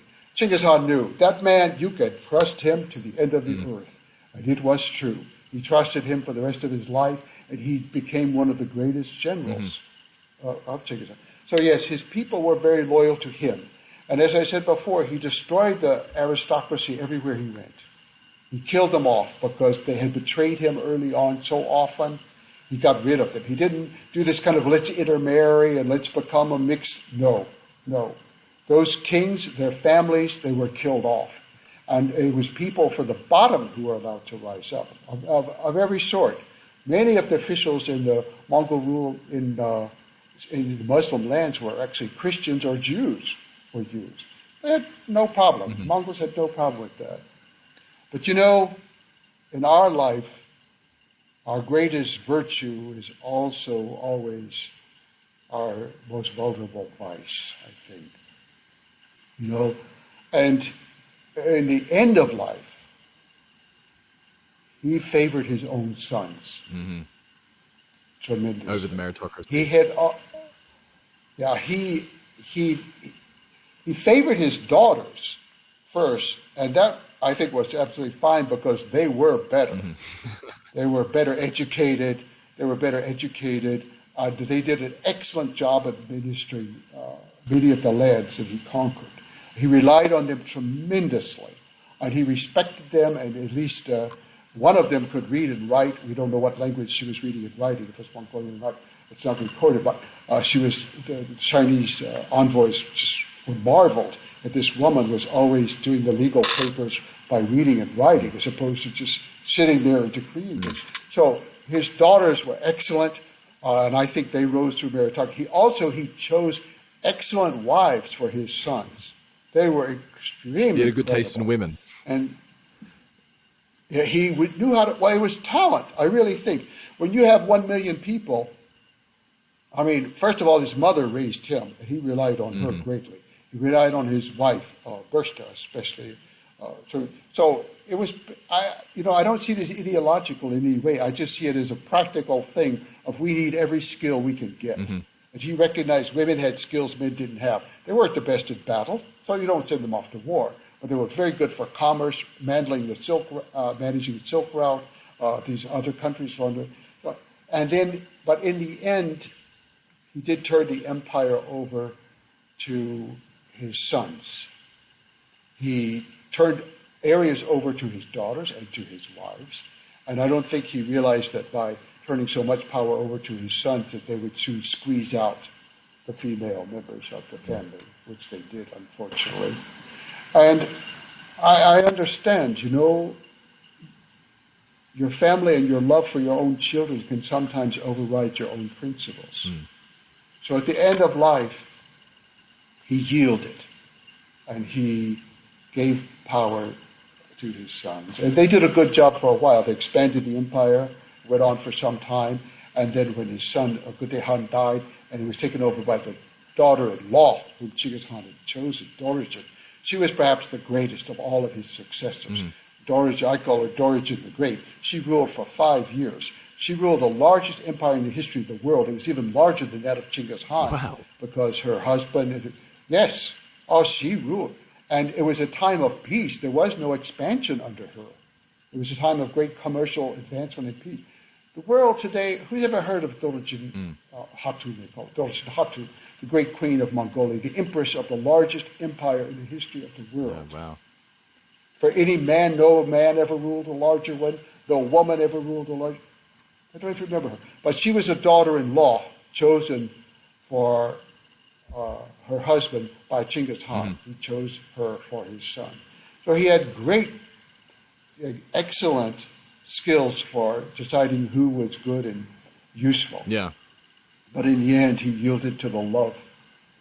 And I think also, again, in part, his grandson, whom he loved so much, having been killed, his most capable grandson. I think it makes odd emotions, not just mourning at all, but I think it made him more attached in some ways to his son, family, and really regretting. Because late in life, he tried to reteach his sons. He took them out to battles to discuss things. He tried to force them to work together. You two campaign this. And then when they would fight, he tried very hard. But they were past already middle-aged men. They're not trainable, you know. You can't train a middle-aged man. And, you know, it's just, I think it's one of the tragedies of his life, is that personal drama. Just failing at the very end with his children to pass the torch. But it's quite Yes. the you know, it's quite the torch to take, though, to carry, to walk in Genghis Khan's Yes. shoes. There probably was no one else who could have. Perhaps his daughter-in-law, this Empress Queen. But you know, could you, Jack? So one of the most, not fascinating, but one of the most exciting details of the Khans is just how good warriors they were. So could you commit a minute or two to how good they were on horseback, and then militarily how they managed to conquer 100 million people with 100,000 warriors? And I know this is something that books can be committed to, but just like the cliff notes, I'm sure it's something off the top of your head. Yeah. Well, I think people often want to find the one thing. And they say, oh, it's the bow and arrow. Oh, it was what they call the Parthian shot, the ability to shoot forward and then to shoot in reverse. It's very unusual in the world. Yes, but they were by far excellent marksmen. They had these bows that were made with incredible accuracy, great technology behind it. They had all of that. But other people also could do that. These were unique. I think it's more the social organization and the way of life of these people, that they grew up on a horse. You know, even today, most of Mongolians, they don't want to walk 20 meters. You know, if they could get on the horse and ride to 20 meters, they want to get on the horse, you know. And you can see they can do everything on a horse. I mean, out in the middle of nowhere, and I see somebody out there with a pair of binoculars standing up on the back of a horse, looking around. I think, what are you looking for? There's presumably for animals, but I know also they look for other things too, you know. And it's just amazing what they can do on a horse. But they grow up. So that skill, it's like the horse, the bow and the arrow, and the man are one thing. That is one piece. It's almost like a one-man tank coming through, you know. And you look at other people in the world, they had excellent bows and arrows. Very good training. But you look at the European way of fighting, first of all, only aristocrats had horses. And even they mostly used it for hunting and for these jousting. And they weren't out there fighting, really. They were out there parading around on their horses. So they come to war. And if the people with the bow and arrow, it's not the guy on the horse. He has a sword or a spear or something that he's going to use very dramatically. And they're going to bring prisoners. He's going to whack off head. You know, it's more show than anything else. The cavalry in Europe was no formidable force. And the people, the artillery, the bow and arrow people, they would be brought out using a wagon, and they had to dismount even if they were on a horse. They had to dismount in order to shoot. So it's a whole different. The Mongols, they're racing in, they race in, firing. They turn and race out, firing. It never stops. But they had also this solidarity of group that Genghis Khan created. You know, with his laws, you never leave behind a Mongol. Never. You know, and so there's this great solidarity among the soldiers. And also, all the laws must be discussed with the soldiers. They understand the strategy that you're going for. And they had to memorize many of the laws in a poetic form that they had to memorize. So they were more respected in a certain way, and they were expected to have 100% obedience. And they did not fail. If they're ordered to do it, they do it. You know, when they got to the castle in Alamut in northern Iran, where the assassins lived, the cult of the assassins, nobody could scale that mountain. I mean, it was a sheer cliff all the way up to their fortress. No one had been able to scale it. And the Mongols arrived, and Huligu was commander, and he said, okay, scale the mountain. They did. They scaled it on the most inaccessible side of all, that no one was expecting anyone to ever even try, and they overcame the cult of the assassins. Yeah. So the Mongols were quite dedicated to their task. They fulfilled it. Genghis Khan always said, your yes is your yes. And it's absolutely had to be. You said yes, and you had to do it. No excuse.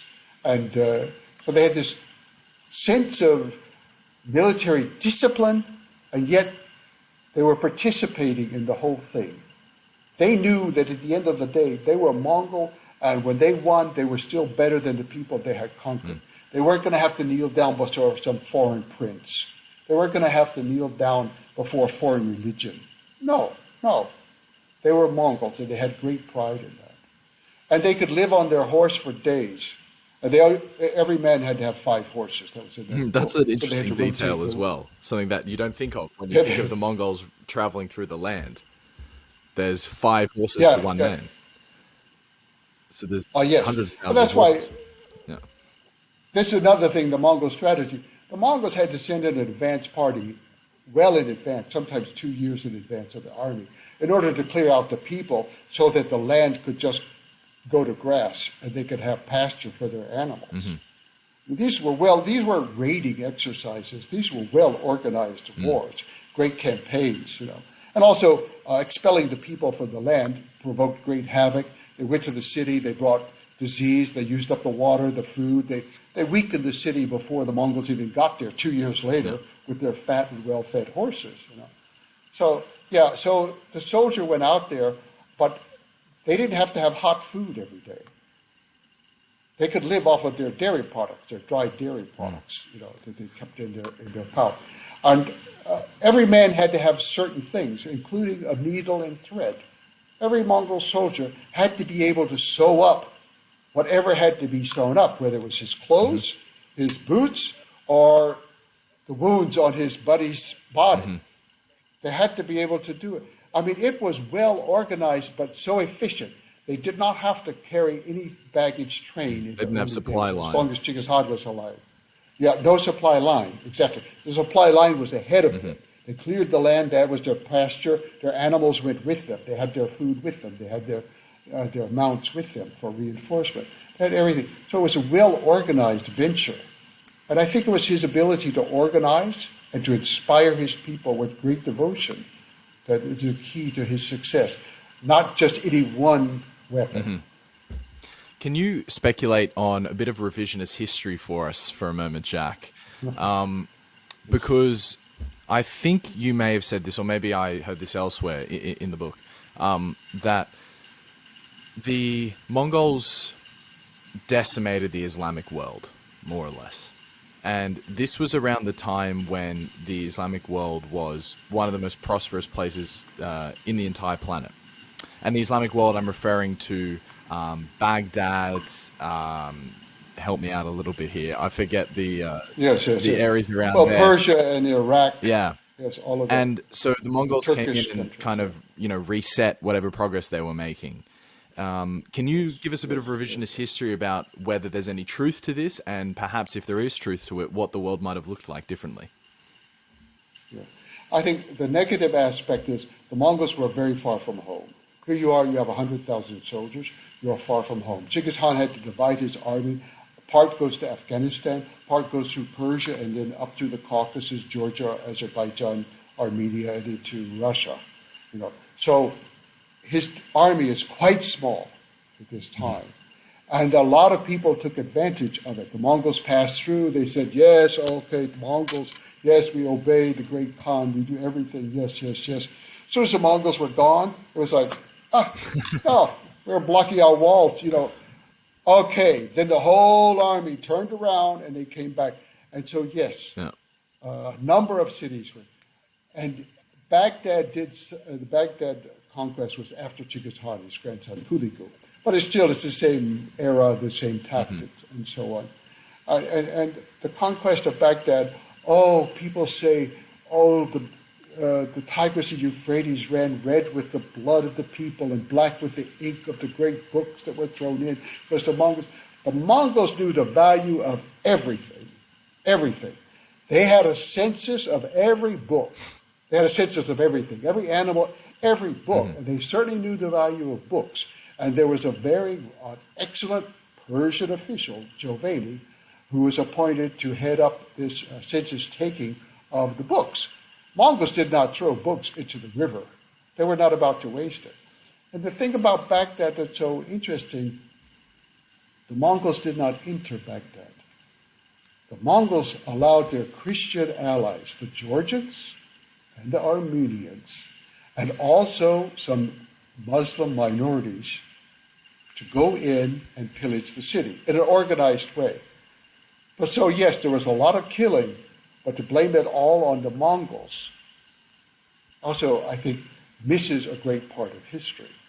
And yes, then this Muslim civilization had been radically changed. There's no doubt about it. They were radically changed. And the Mongols... Like, there's no sort of open question about whether they were or were not decimated. It's true that they were sort of reset almost. I think there was a resetting, but it was better than ever. The Mongols didn't occupy, they didn't give a hoot about Baghdad. They didn't want to live in that city. They moved farther north into what was then Azeri territory and the Tabriz of northern Iran. And they made their capital there. They made it a great cultural center. That's where Marco Polo passed through.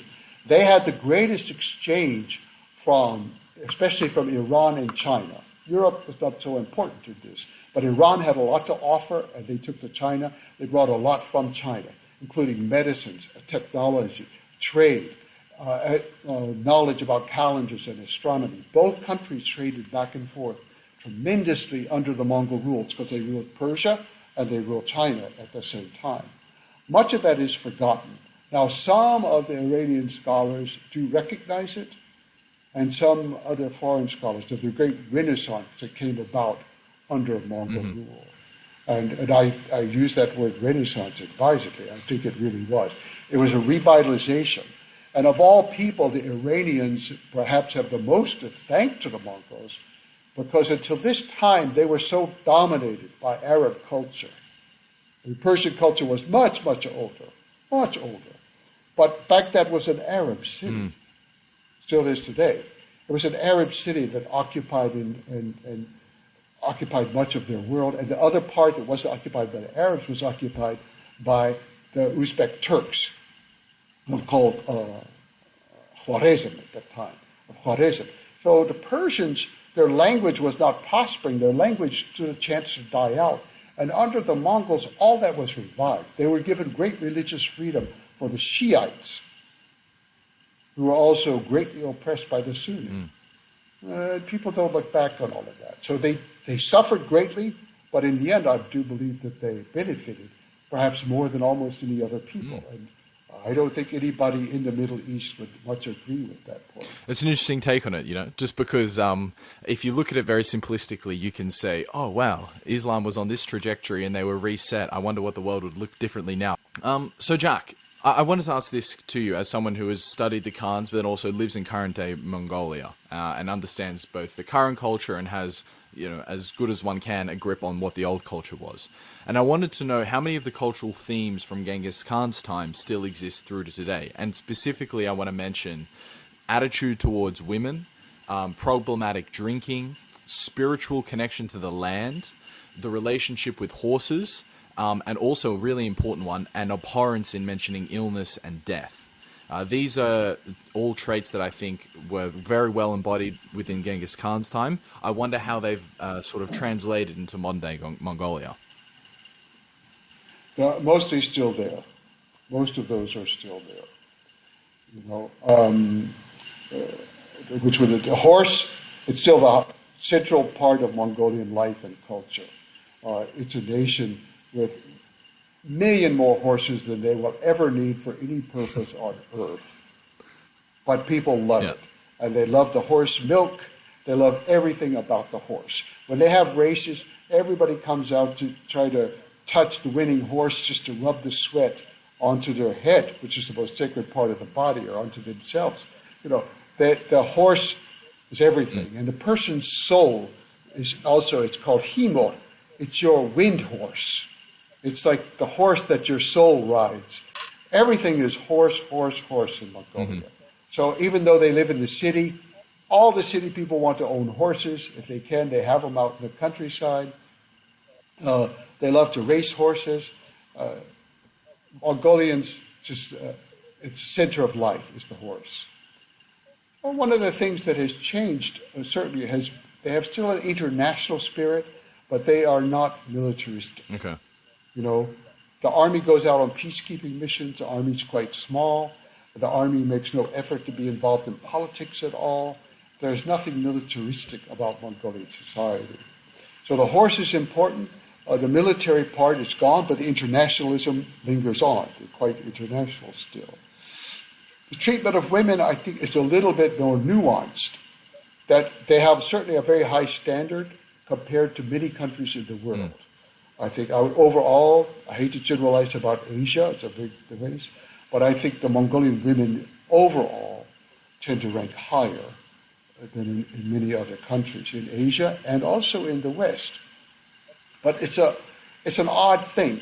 As internationalism has come in this capitalist wave, I think it has done more to harm the status of women in Mongolia than the Mongolian culture. Some people come in and say, oh, look, the Mongolians, they have this great prejudice against women and so on.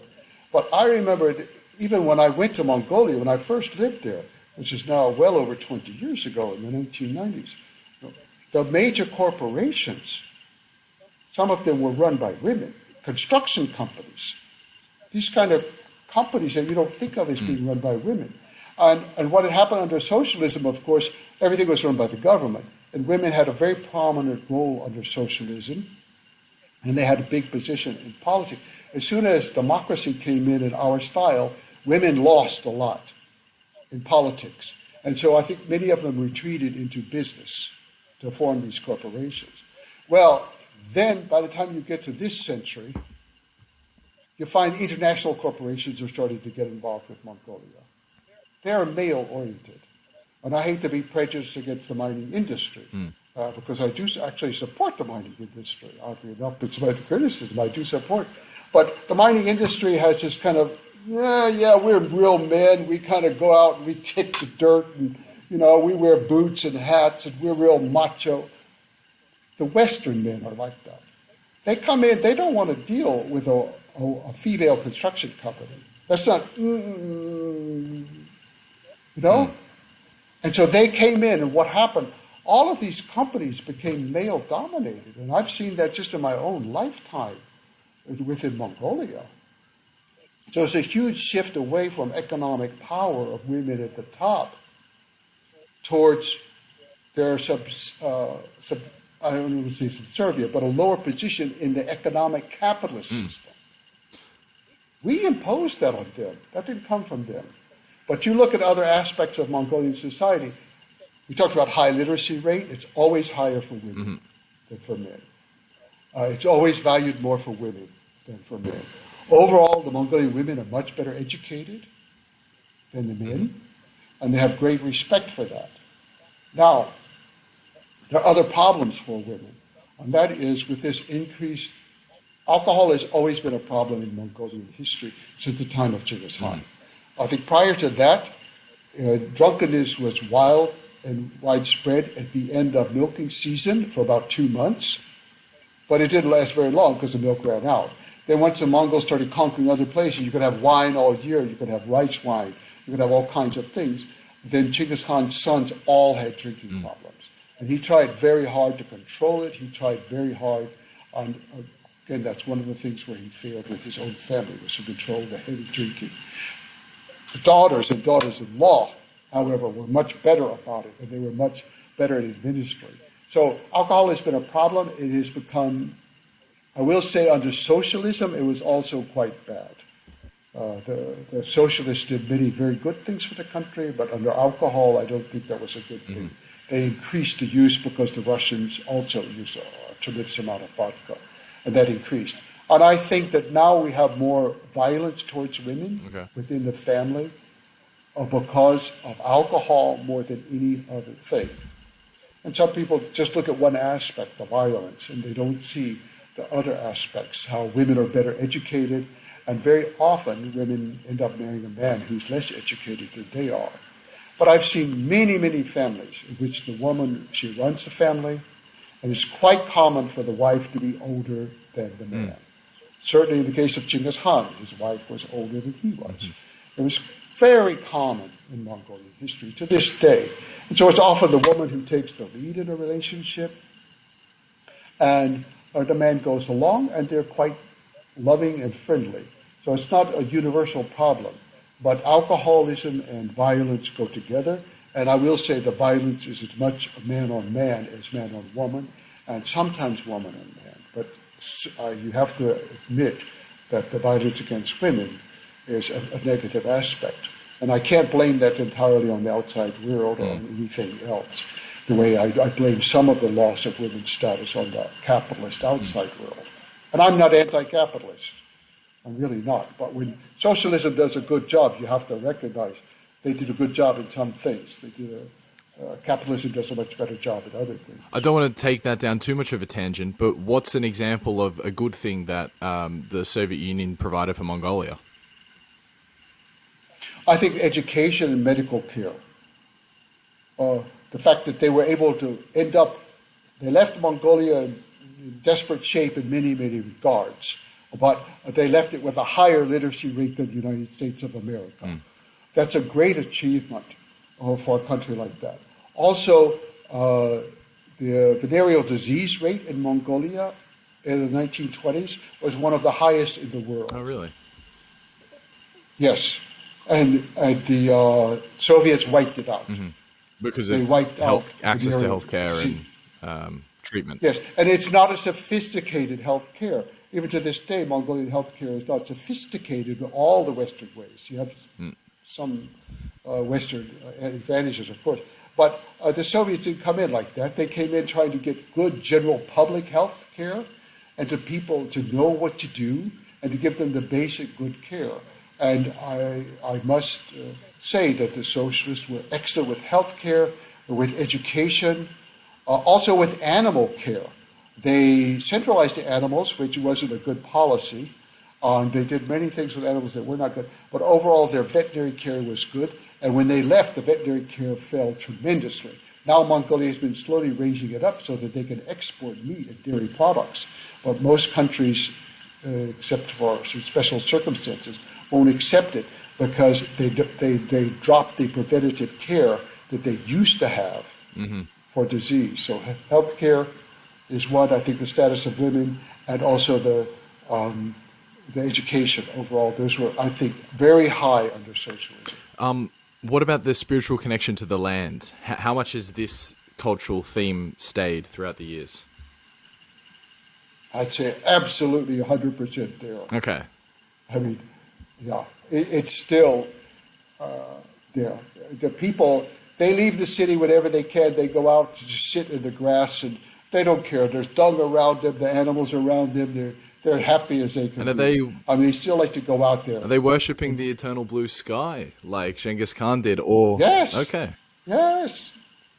They worship the sky, and most Mongolian women, they come out in the morning, certainly in the gear where they live, but even in the city, they come out with some horse milk and a certain kind of wooden spoon, and they toss milk in the directions for the spirits of the place. They worship the spirits of every place that you go to. I've been traveling with Mongolians. You'd be all stuck in this Russian van, just all crowded together, hardly able to breathe.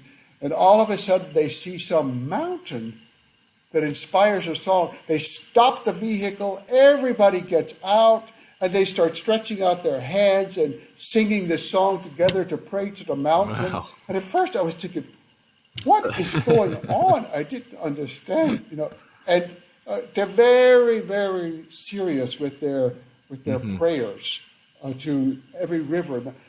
Every body of water that's a permanent body of water, like a river that doesn't dry up or a lake that doesn't dry up, it's called a queen. It's a female, and you treat that with so much respect. The Mongolians, under Genghis Khan, they were not allowed to bathe in the water. And to this day, a few will swim in it today. They've learned the Western custom. But for the most part, you take the water, if to clean yourself or anything else, you take the water away from the river. And so the ger is almost always about a kilometer or so away.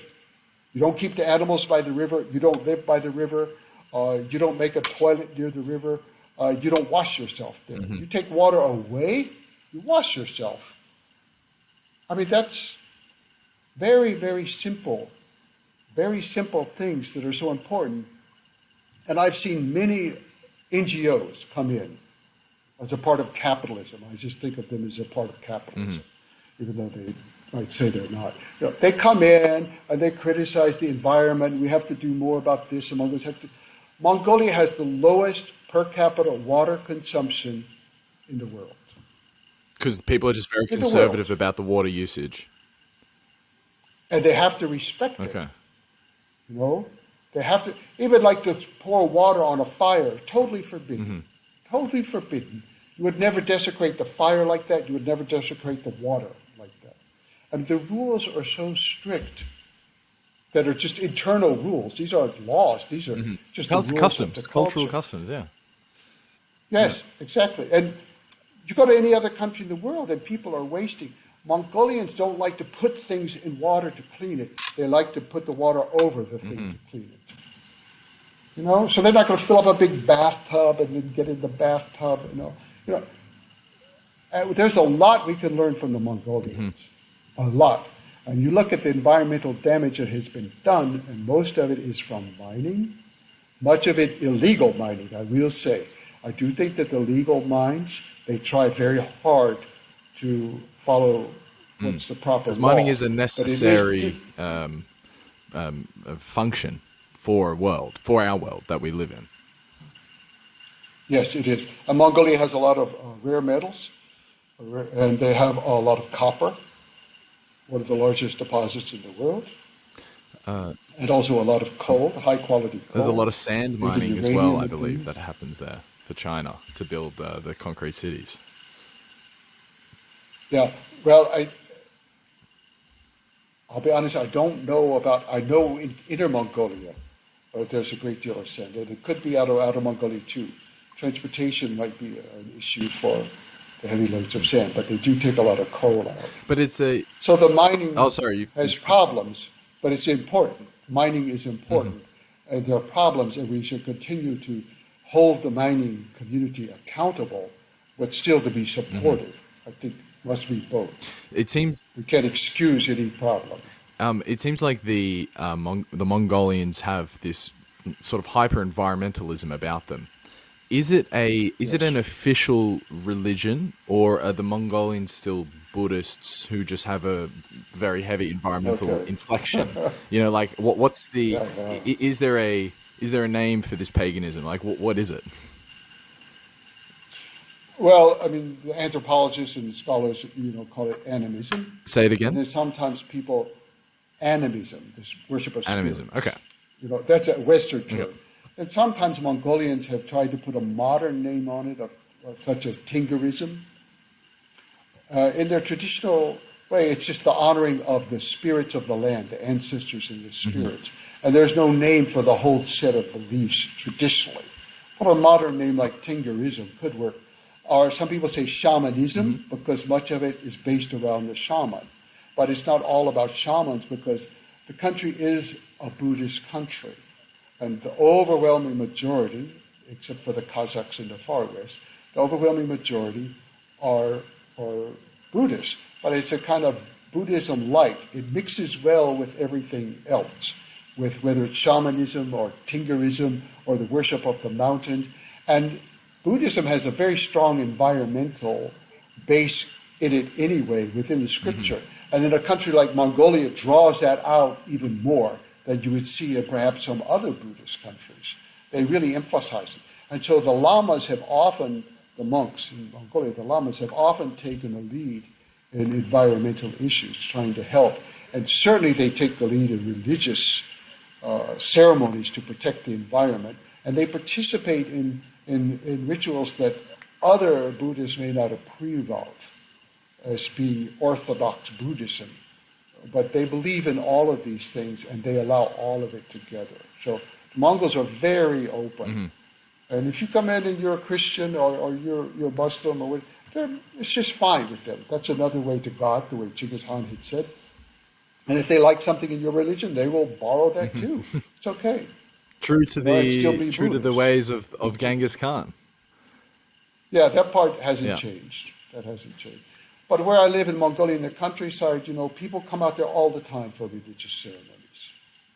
I mean, sometimes late at night when I'm still hearing the drumming going on, and it's a warm night, and I have the windows all open and want fresh air, and I hear people out there drumming and singing all night. It gets a little tedious, But on the other hand, I think, you know what? These are the people doing it. It's not a religion coming in, building a church and telling them what to do. No, they worship where the spirit calls them to worship. So they worship the river and the tree and the mountain, and they're still that way today. And they just go there and worship. They don't need a scripture to go with it. They don't need a building to go with it. And Genghis Khan once said, the one time he went to a city that you mentioned, Bukhara, he went in there, and he said, yeah, God gave you a book, talking about the Christian and the Muslim, in this case particularly Muslim and Jewish people, but people of the book. He just kind of lumped them all together because they were all people of the book. God gave you a book and you don't follow it.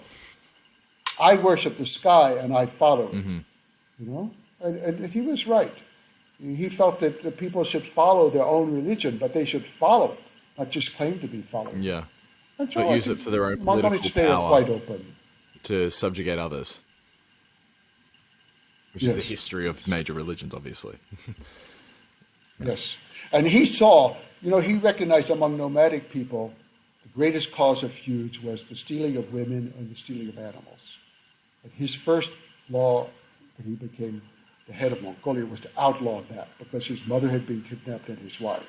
But when he came to the civilized world, he saw that religion was a major source of conflict. And his first law was the law of religious freedom. Not to give every religion the right to practice. Yes, they had that. But he made a law no one else had ever had in the history of the world. He said every person has the right to choose. And nobody can stop them from choosing, and nobody can force them to make a choice. That was an idea of religious freedom nobody had. They always thought it was the right of this religion to practice its own things, but not of the individual. It's still there in Mongolia today. Still there. Jack, what about the abhorrence in mentioning illness or death? Because this was a very strong theme for the Khans. Is it still the same now? Absolutely. Wow, that's so fascinating. How can that be rationalized in the 21st century when, say, grandma's at hospital and dying from cancer? It's like you can't talk about it? Like, how does this work? Well, you certainly have euphemistic ways of referring to things, But, okay, my wife was disabled for many, many years in Mongolia, and so we had a long life like that. While she was alive, one of the most important things was nobody ever talked about it. Nobody ever expressed sympathy. Nobody ever, but the Mongols never expect you to say please or thank you or may I help you? Nothing like that. No, they just help. I mean, they come in, they serve food. If she needs help to eat, they help to feed her. If she's moving something, they will rub her legs or her arms. I mean, they don't ask permission. They just come in, and this is their obligation as a human being, but not to talk about it. And they never ask about disease or anything. They ask about the health of the person. And then when my wife died, then of course, you can say two things in Mongolia. You can say, they say, how is your wife? And then I can answer with one of two things. One, I can say, well, she became God. That's how they say it. She became God, or he became God. Or they can say, she completed her age. She completed her age. And then the Mongols don't usually mention the name. They don't say anything. At first, I was very perplexed by this. Very perplexed. But then I compared America to Mongolia for my own feelings. And how so many people who came up in America, well-meaning, wonderful people, said, I'm so sorry for your loss, and I'm so sorry, I know how you feel, my mother died, and Or I've even had people say, my dog died.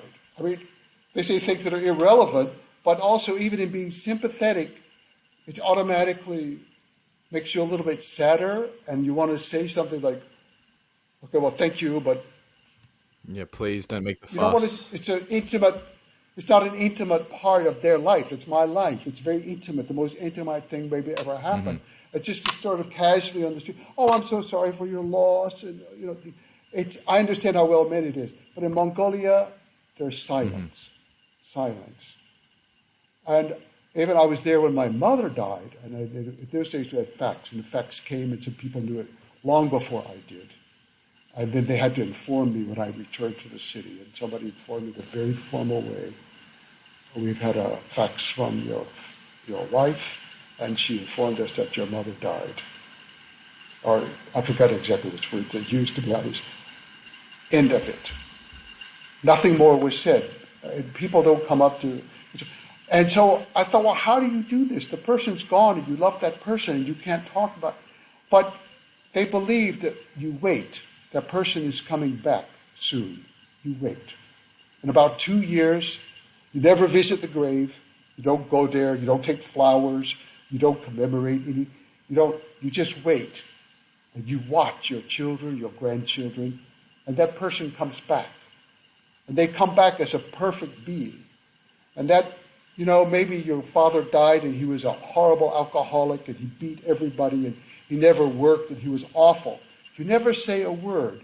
But now, he's a beautiful child again. He is perfect again. He just came from the world of the ancestors. He gets to start over. He still likes to say favorite food probably and so on. And he has some of the same good traits, but everything bad is gone. And I began to see that for the people who survived, it's a wonderful thing to know that your person is not gone. He's away for a couple of years. He's coming back, and he's going to be better than ever, purer than ever.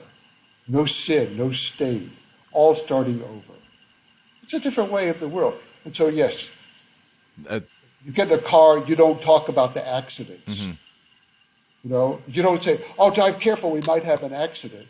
No, that's going to cause it. You're causing the accident to come. You're saying accident, come here, come, You don't talk about those things. Yeah. You don't mention anything like that. Was it tough for you to not feel maybe comfortable to grieve with your friends who perhaps didn't want to mention it, or was the silence a sufficient way to grieve? I found the silence sufficient. Now, I will say that I say to them, my wife died in America. We left to go to America at that time. About 9 months before she died, because I was very afraid we would be able to fly on an airplane. But anyway, so we went home, and she died with our family. Our children were there. I was there. It was, a family event, and we had our own mourning for a long time before it came, and it got worse after it happened, I will say. But with my family, we had one way. But after 3 months, I went to Mongolia, and then I stayed in the countryside for 2 years. Walking every day. That's how I dealt with it. Everybody knew, nobody said anything, nobody asked. And they gave me my space. And it had a healing power. I can't say what it was, but for me, it worked. It's not the kind of thing that, oh, you need to talk about your problems. You need to let this out. I didn't find that so. My wife wasn't there. She was the person I would want to talk to. And somehow she was out of the social world there. People no longer mentioned it. I mentioned her, I mentioned incidents. And it seemed strange, but it was comforting in a way. In part because it let me own her memory completely. She was gone, and nobody was going to tell me anything that I didn't think or agree with about my wife, or a story I didn't want to hear, or something they thought was funny that I might not. It was my memory, my life. There's something very powerful in that. Very, very powerful for me, and I can't say for other people. And so I felt that, I was healed there. My wife made me promise you will be happy. And I thought, oh, yeah, I'll be, don't worry, don't worry. It's a very easy promise to make, and I was certainly prepared in every legal way and every way I could be prepared. But emotionally, there is no preparation for something like that. Yeah. There is no emotional preparation. And I found Mongolia the place that I was healed from that. And I was able to fulfill that promise to my wife to find happiness again. Oh, it's very beautiful, and I was caught off guard in preparation doing for this interview. I witnessed an interview with that you were doing, and you mentioned your wife, and you mentioned that you didn't want her to feel guilty that she was stopping you from doing your work, and you said a very beautiful line that death would have to work a little to find her. And then the interview concluded with the two of you holding hands, leaning back next to a gate in the Mongolian sunset. And it really was just, it was extraordinarily beautiful.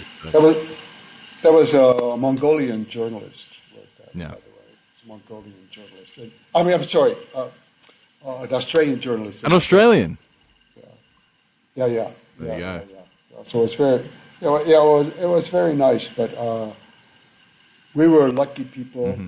We were very lucky. We were lucky to find Mongolia late in life and to benefit so much. Mm-hmm. Mongolia has, at that time, horrible infrastructure. Not one sidewalk that you could go more than 3 meters without it being broken.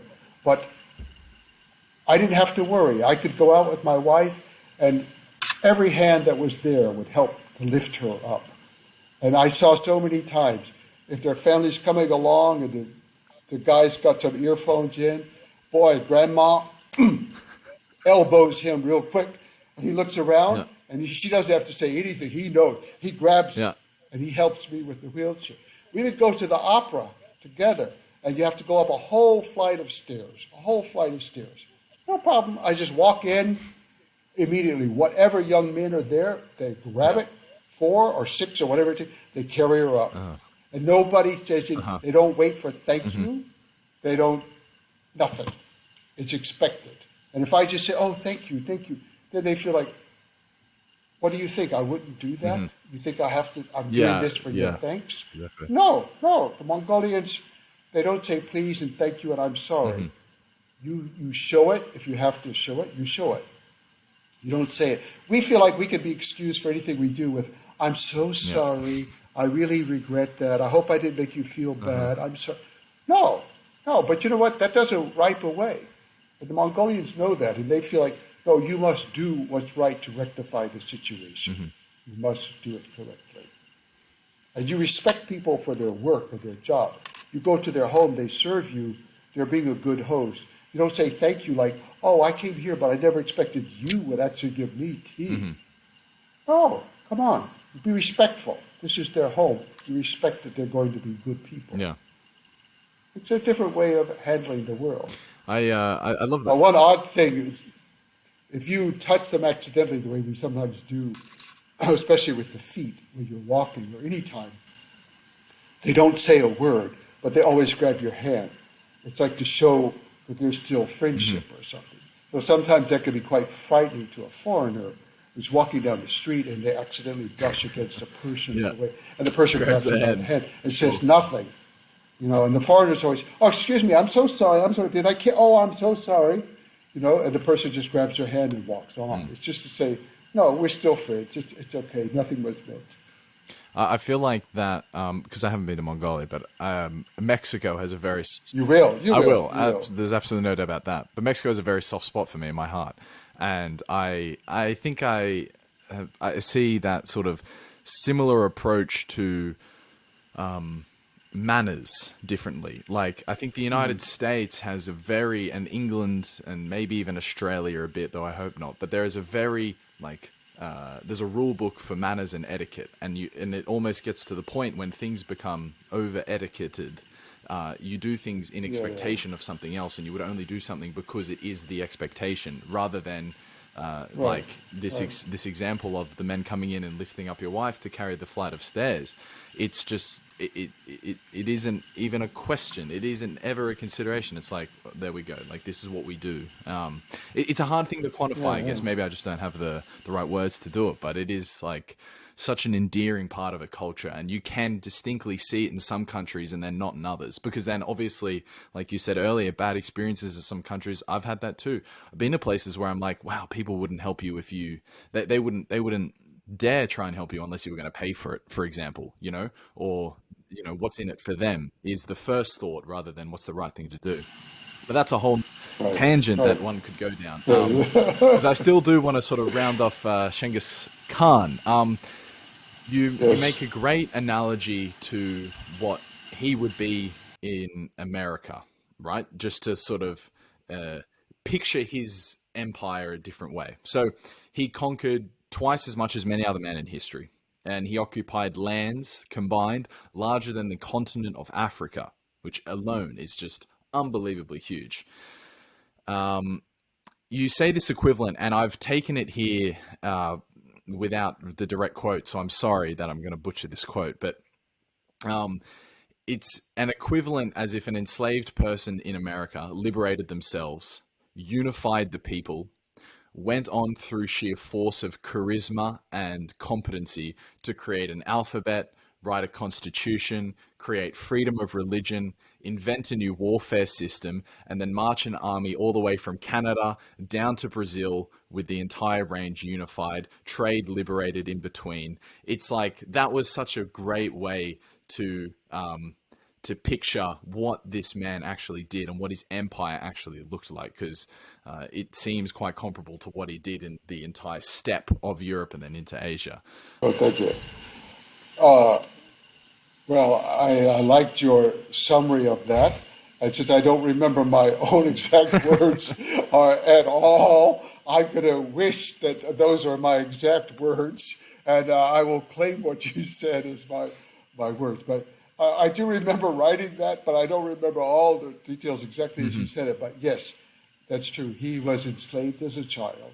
And then he went on to do all of these things that you mentioned. And you know, anybody who's watching even for 5 minutes knows I am totally biased on this issue. I don't claim to be. I'm not trying to be the objective scholar who's Sure. well on the one hand and on the No, you have a no soft no spot for no. Genghis. But I'm biased because I didn't come to it that way. I mean, it's something that developed over time, and it is based on everything I know and everything I believe. If I'm wrong, I'm wrong. That's just. But I am biased towards Genghis Khan. I don't see anybody in the history of the world like him. I see, somebody like, you take Napoleon, or you can take Julius Caesar. First of all, they came to a literate society. They didn't have to invent an alphabet for them. They didn't have to give them that. They came to a place with written laws. They didn't have to give them that. They were not slaves, even though Napoleon was a low-class person and started off as a corporal in the army. He was not a slave. He did not start at the bottom. He was a literate person. I mean, all of these guys had great advantages. Alexander the Great. Oh, we hold him up as the greatest conqueror. Oh, my. Oh, Alexander the Great. Oh, yeah. Well, first of all, his teacher was Aristotle. That's a good start in life. Yeah. His father was a king. Okay, when you start off with your father's a king and your teacher's Aristotle, you have a couple of advantages going for you. And he conquered an empire that was perhaps 1/4 or 1/3 the size of what Genghis Khan conquered. And the day Alexander died, that empire died. He never united it. He never issued a set of laws.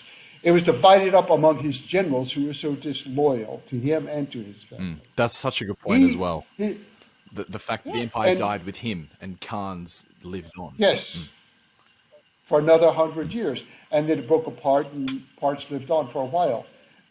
So we can look at Alexander the Great and actually I happen to like Alexander the Great. Yeah, me as well. I do like him. Great character. And we could, we could look that, oh yes, it carried a Greek art went here and Greek art went there. But what country learned literacy from him for the first time? Literacy was already there. These countries had literacy. These countries had written laws. These countries had all of those things. He didn't change that. He didn't change it. And so the influence of Alexander the Great's empire, we blow it up. But it was really quite small beyond a few very specific things.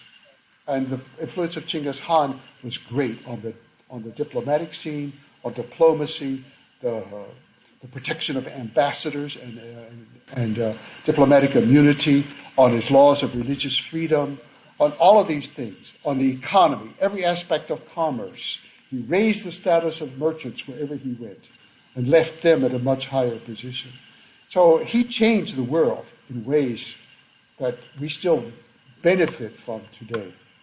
That's why I call it the making of the modern world. Much of our modern world. You can even look at the map today. The Mongols pushed together these different parts of China that had not been united for centuries.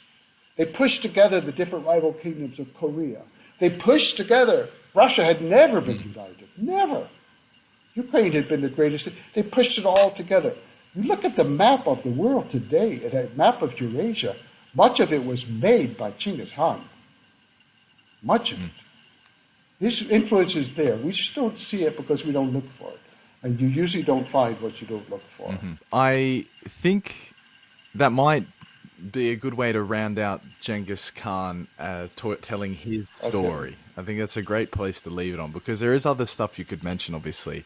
When I initially reached out to you, I mentioned the chapter on the plague, and the Mongols' role in that is like, it's history altering, and it really is amazing. And then obviously we can, like his childhood, for instance, the role that his mother played, the fact that he killed his own half brother. The man has so many details in his life, but I think one shouldn't release it all, because there is absolutely nothing better than the original text itself. And so that should be the next book any person listening to this decides to purchase, because it is just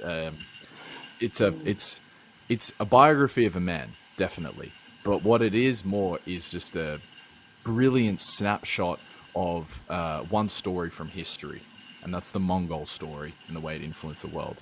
And now, these days, at least, maybe I'm just biased because it's within my sort of corner of the internet, but I see Genghis Khan becoming a very popular figure. Maybe more so than in 2004 when your book came out, or even before that. But, I mean, I'm sure you're familiar with men like Joe Rogan, Dan Carlin, Tim Ferriss. Who are these? On those people, who are they? Joe Rogan, Tim Ferriss, Dan Carlin. You don't know them. This is amazing, Jack. Look, these are men who are the biggest podcasters in the world, and they all love your book, and they all love Genghis Khan, and they speak a lot about it. So these are... Well, I should say, yes, I know them. I support them 100%. Now, I'll be honest, I live without telephone, I live without television, I live without car. Wow. I try to live I have a computer. Do you have a horse? That's my only...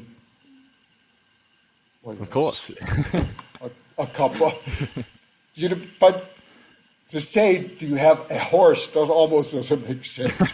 It's like everybody has more than one horse, but right. Yes, I have horses. Yes. But I do feel a little cut off sometimes from the modern world. Look, after age 60, you really are just an illegal alien. I don't care where you're from and where you are. You don't belong on this planet, Once the year 2100 got here, I was essentially lost. Yeah. So that's why it took me an hour tonight to get this thing rigged up so we could talk. I kept going back in circles and, so I'm out of this world, and I apologize for that.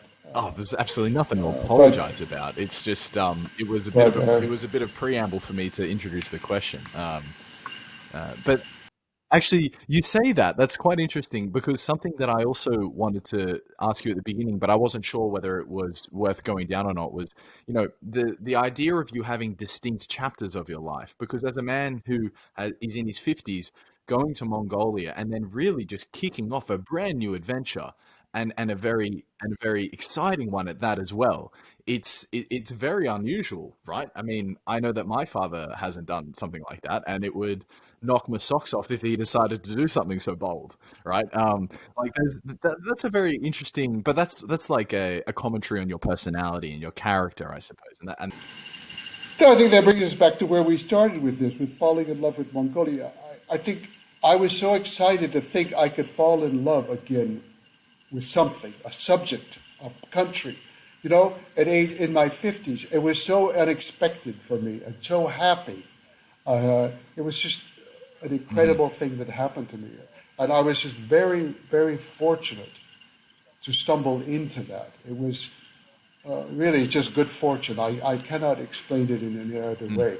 But also, Genghis Khan was well into his 40s before he started the conquest of the world. yes, that was such an interesting point as well, You know? actually. Yeah, how amazing is that? This is Yeah. back in the 1200s. I mean, The life expectancy, well, could have been 40, 50. well, it took him 20 years to conquer the Mongols. The rest of the world he did it in 10 years, no problem. But the hard part was conquering the Mongols. Yeah. That was it, unifying. Yeah, so that in itself is inspiration. But the fact that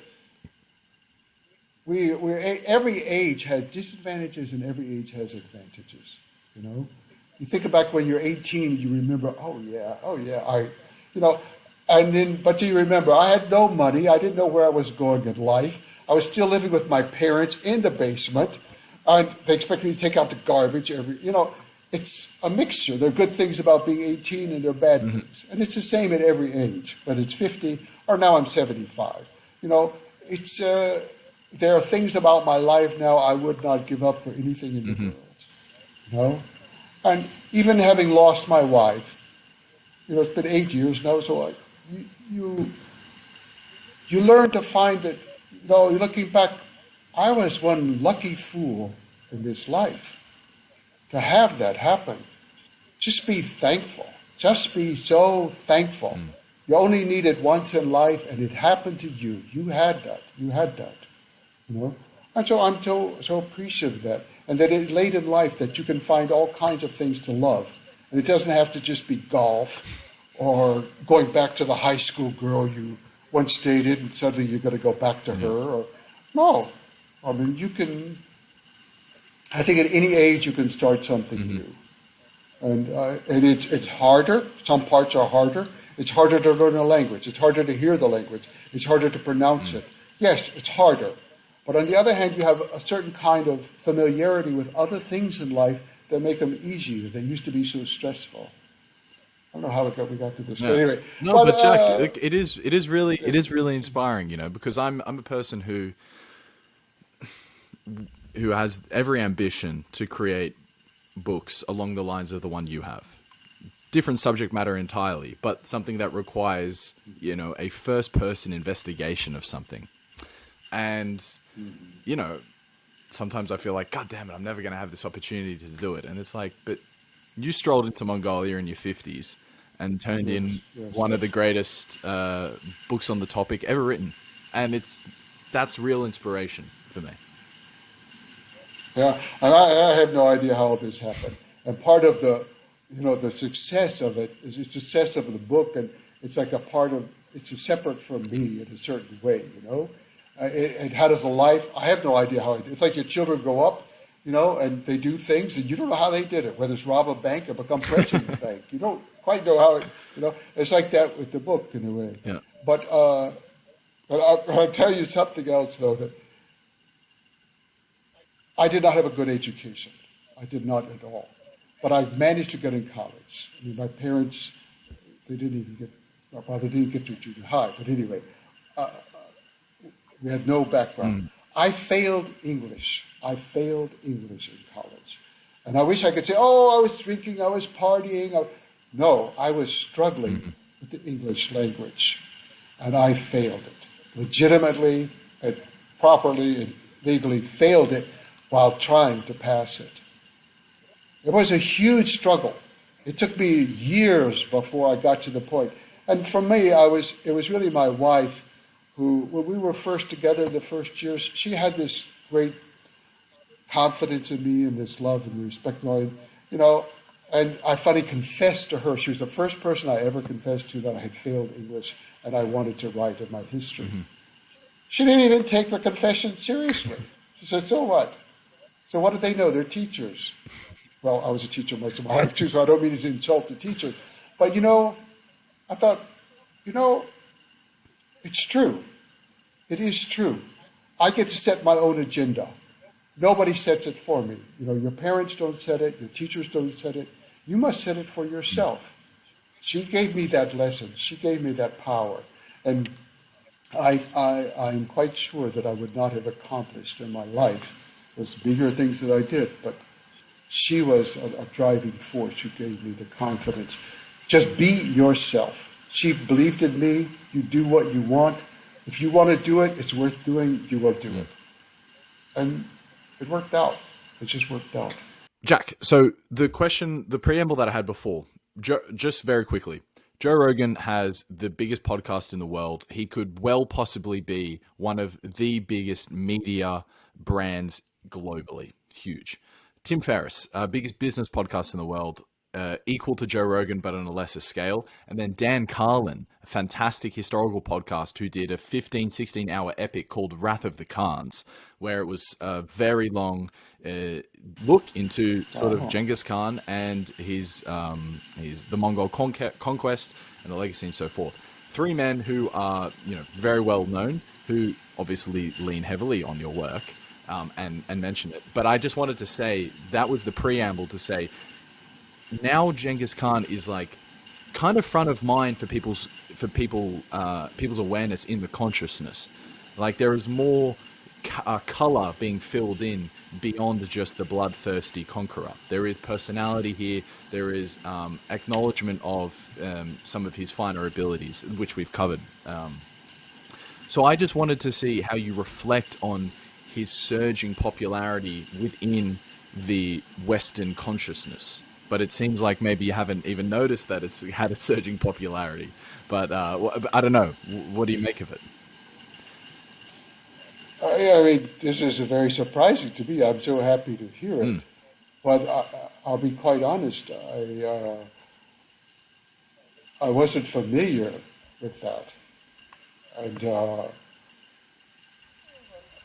I don't quite know what to say because I haven't seen a movie in 20-some years, and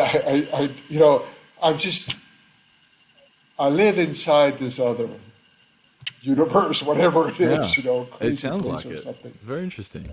And but I do know that my books have done well.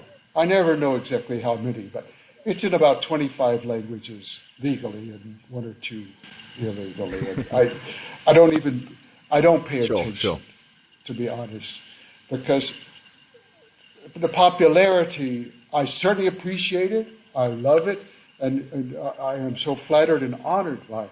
But if people find what they want to find, in the work. If they find something, I'm happy. But very often people write to me and they tell me what they found in my work, and I think, wow, I wish I'd found that. I never, but I'm so happy. That's what makes me happy. Then I feel like, okay, I'm successful if somehow people found something I didn't see, about their own life or their emotions or history or something like that. So I'm very happy with that. So that's all I have to judge by. That my sales have held up well in many different languages, and I'm very proud of that. But I never know exactly how many, or even in English, or a lot of audio sales and all of that. I'm very, very happy with it, very proud of it. Sure. Of every language means a lot to me. I think the last one was Tamil, I think. And I was just so flattered, so honored deeply that the Tamil people would publish that book and read that book. But the rest of it, I must say, I don't know what to think. Sure, to be quite honest. I don't know what to think about that. I'm very, very flattered that these people with an international reputation would have read the book, but I didn't know that. I don't think I do that. Maybe my memory's so bad. Somebody says, "Oh, I wrote you and told you," but I get these things and Yeah. I don't remember. But I'll write to you don't. after this Wrath of the Khans podcast series. I think Okay. you'll get a kick Thank out of you. it, Thank you. just because. Well, I'm not interviewed in there, am I? No. I hate to It's ask it's about a that. it's an No, that's what I it's thought. a independent work. It's he would use your book as a resource, but he also used many other resources. Okay. Yeah. Yeah. And obviously, we're at 3 hours now, so I totally understand. Please tell me if I'm abusing your good nature by No. offering the time. Look, if you're promoting Mongolia, I'm Amazing. with you. Well, yes, I definitely am. And I'm going to get another guy on soon who's an expert on Mongolia. We're going to speak about it more. But anyway, so I saw in the TED talk you did, Jack. You said that the world doesn't have a vision. Can you reflect or expand on that a little bit? What did you have in mind by contrasting Mongolia having a vision with the world not having a vision? Oscar, Genghis Khan's beliefs don't resonate very well with us. He believed in a world that should be ruled by him, that he should conquer the world because that was the will of heaven, and that all nations and people should be united under heaven, not homogenized into one religion or one language, but they should all be under one great law, as he called it, the great law. They all had their own law, but the great law, such as to outlaw kidnapping of women and no harming of diplomats and things like that, was a greater law. So he had a vision of the world that he set out. And I think in history we have seen often we had religions that gave a vision. I think you look at early Islam, they had a vision of the world, and it helped to create the best. By the time Genghis Khan or the Mongols conquered them, they had lost a lot of that. They had decayed tremendously already, the caliphs and all. But they had a vision at the beginning, with the Arab vision of the world. Even early Christianity in many ways had a vision. But today I look around the world, and who has a vision? They have slogans, they say, about democracy and development and sustainability and the environment and equal rights and human justice. And where is the vision? Where is the vision? And I despair about that a little bit, because if there is a vision, we're going to always disagree with much of it. And everybody would disagree with much of Genghis Khan's vision or the early Muslim vision. Many people would have great disagreement. But it's a vision that motivates people to doing things, and then out of that, there has been a lot of good. There has been a lot of warfare, but there's been a lot of good to have a vision. And I feel like in a country like the United States, there was a vision, at least for the country at the founding. There was not a world vision. They had no world vision, but that's okay. George Washington said, "Stay home. Don't get involved with entangling affairs and all." So they had that, at least that much of a vision of the world, but they had a vision of something about society that was unfulfilled. Slaves didn't have rights, and women didn't have rights. But in time, it led to some improvements. Today, a country such as the United States, and I think it can apply to many countries, is just floundering around. They have no vision. They just have a bunch of expressions. They're words that just come out of everybody's mouth. And you can go to the most oppressive dictator in the world, and the words are going to be more or less the same. Serving the people and democracy and freedom and human rights. They're killing people right and left. Robbing and stealing. But they're going to say the same words. So we have American leaders, or we have Australian or European leaders. They're all saying the same thing. And none of it represents a vision. None of them are moving in concert with one another. The world is not going forward now on the front of political activity. All advancement that's been made in recent times is mostly technological advancement, if it's advancement, and it is in most ways. Those are things that came out of different sphere of life. They're not coming out of a vision of politics and society, a global vision. Genghis Khan had a vision. Whether we agree with it, don't agree with it, he had a vision. And he followed it, he was loyal to it. And today, I see no one, no party, nothing. Do you think that's a consequence of weak leaders? Because the world of Genghis Khan, for him to make his vision a reality, it required conquering. And today, any sort of flirtation with a conquering, rightly so, is immediately expelled and distinguished. So perhaps, how can we create this vision now? Because the big underlying themes of culture at the moment is obviously climate change, a shift away from religion, and maybe some of the liberal like the social liberal issues as well. Attitudes towards gender and so forth. But maybe climate change and shift away from religion, the two massive sort of undercurrents of culture. What would be, in your eyes, like, how can someone make a vision manifest, or how can someone even put their vision into the world, if not on the individual level? Because we all can individually, but to think about the world having a vision. I don't know. Is this almost an insurmountable problem? Like, we can't all be unified in a vision almost. No, we can't all have the same vision, but most of us do not have a world vision even for ourselves. We have a theme. We're on to the environment. That's my whole life. I do environment. I make sure I recycle everything. Or I'm into spiritualism and I meditate every day for the world. This is the kind of thinking that we have. Okay, you look at that, what you were saying, that these themes of our modern society. Mm-hmm. My country, the United States of America, has been at war almost every year of my life. We have fought in Korea. We have fought in Vietnam. We have fought in Cambodia and in Laos. We have fought in Iraq. We have fought in Afghanistan. We have fought in Sudan, in Libya, in Yemen. We have all kinds of republics in South America, in and out at our will. Yeah, we believe in democracy and peace and human rights. We are killing people every day. Well, maybe it's justified. Maybe that's the right thing. But at least let's be honest with what we are doing. We have been at war every year of my life, virtually. A few were not. And we did not win one. Oh, but we're not conquerors. We don't want to impose anything. We don't want to. We've been, as I say now, going on 2 generations in Afghanistan. Mm-hmm. What are we doing? What are you still doing there? Yeah. What are we doing?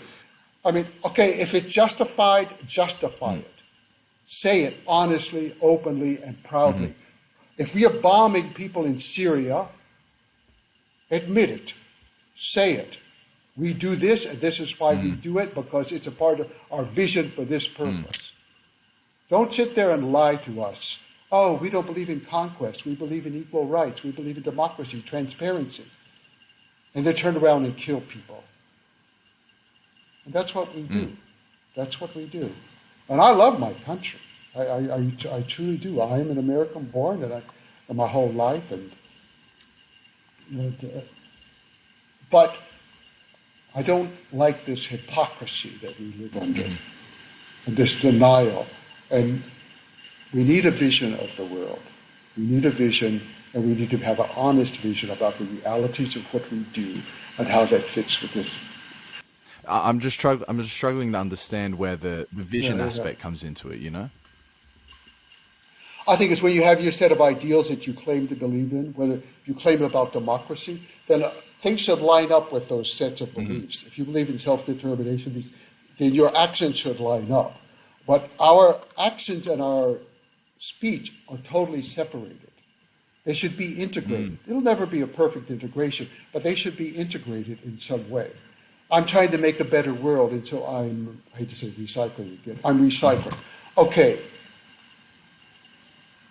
Yeah, okay.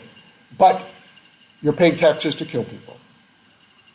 Let's just be honest about who we are, and let's try to find some reason for the world to move forward. I mean, should be the United States and those other Western countries be now great rivals in fighting with China, or should they not? I don't have the answer to that. But we should try to articulate it all in an honest and open way and try to move forward. Yeah. If possible, to find some unifying principles that we can agree upon. Yeah. I mean, living here in Asia, there are things in the world that do worry me about attitudes towards Asia. And that just happens to be maybe my own thing for living here. But I think that we should try to understand one another and try to find a way to cooperate. This is not to be Pollyanna about it, but it's to find a way to have some things that we share with the world. The United Nations was maybe a good idea, maybe not. It's been pretty ineffective in doing anything helpful in the world. But all this kind of stuff that we support, and yet our ideals are, oh my God, our ideals are, you say the wrong words. Like, oh, you said that word? Oh my God, you're an immoral person. We don't speak to you. We're not going to listen to you. You can't write for us. We won't allow anything to be said about you. You said that word. Oh my God, we don't say that word. We don't say that. It's like the murky waters and the double speak from the top. Yes. It's like if we can have have a vision, because we'll have our own vision, but if we can have our own vision and then try and align it with maybe what the overall vision is, because I'm trying to, I'm thinking solution or sort of actionable rather than like just a nihilistic swell of like, oh, what can I do about it? But for instance, you use the United States, which is a extremely top of mind example because of their pure dominance over my lifetime and your lifetime as well. So if they're going to do something like stay in Afghanistan or decimate cities of Syria, you're suggesting that if there was at least a transparency and an honesty, and even embedded within that honesty are truths that we don't like, or a vision that we can't align onto fully,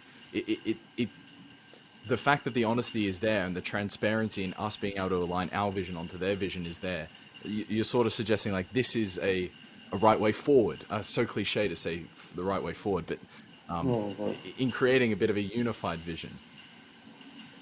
Yes, Ryan, you said it better than I said it. You did it better. Yes, I agree with that. Jack, yes. I had to get a cheeky money question in. And that's just because of the financial investing side of things. It's a dominant theme on this podcast. But you wrote a book in 1998 called The History of Money. And we've established that perhaps you are not staying on top of the trends in the cryptocurrency these days. But nonetheless, it's a huge distribution to financial institutions and also the question of what is money. I just wanted to see if you had opinions on this and how you think it will play out. Okay, that was before my era. I think that certainly things like that are going to be in the future. They're going to be controlled by governments. Yeah. I do not think that there is yet a place for an independent. And again, the governments can cut that off so fast. They could just not allow the mining of it. They could cut off the electricity for it. It's happening already in some places. They could forbid the trading of it. So that's my guess. But I'm not I can't read the future. And it wasn't around when I even wrote that book. But I talked a lot about electronic money because you could see that that's what was coming, was electronic money. And I didn't know then what form it's going to take, and I don't know now what the next step will be. But I think that this kind of obsession about this independent currency, it's not going to work. It's not going to be independent. If it can be managed by some country or some power, I think it can work.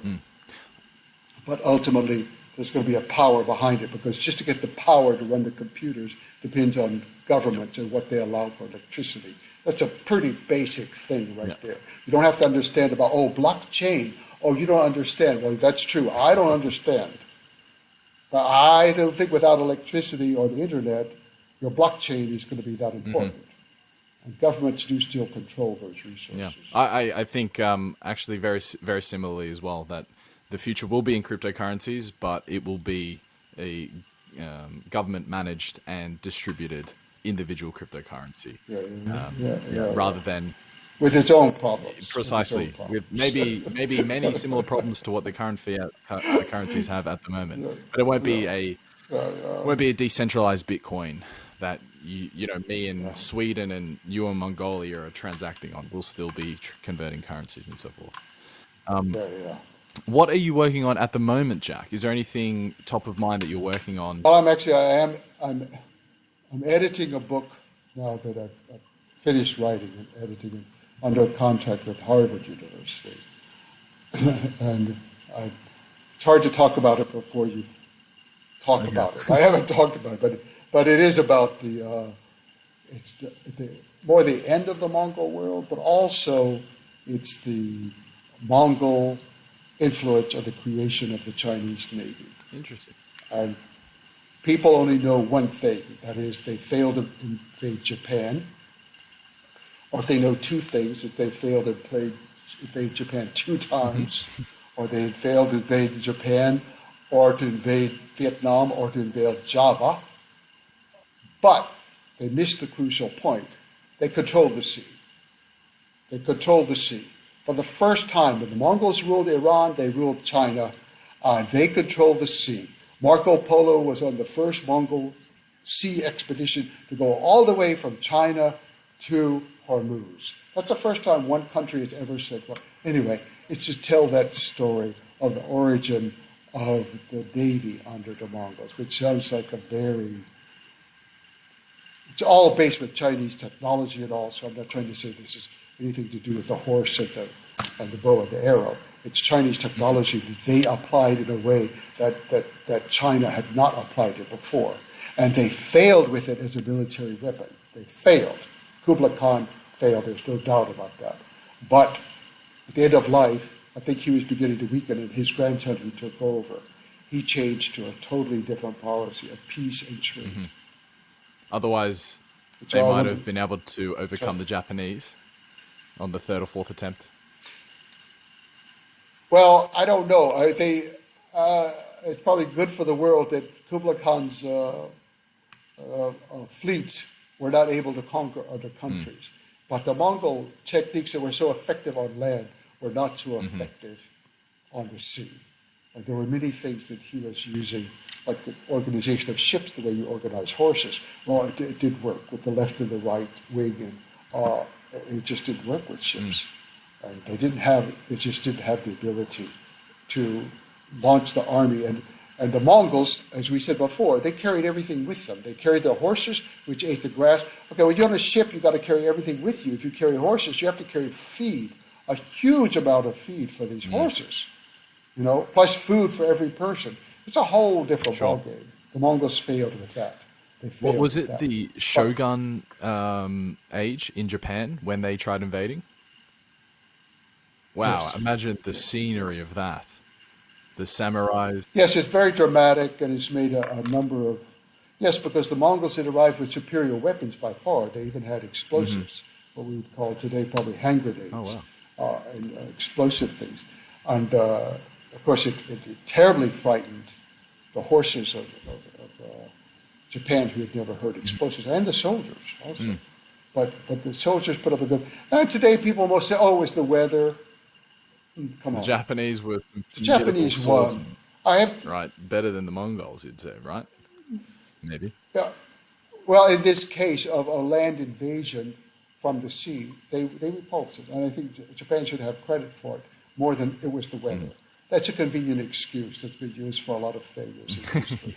But the weather, because that was the final blow. We've already got a problem by the time that typhoon hit. But anyway, all right, Jack.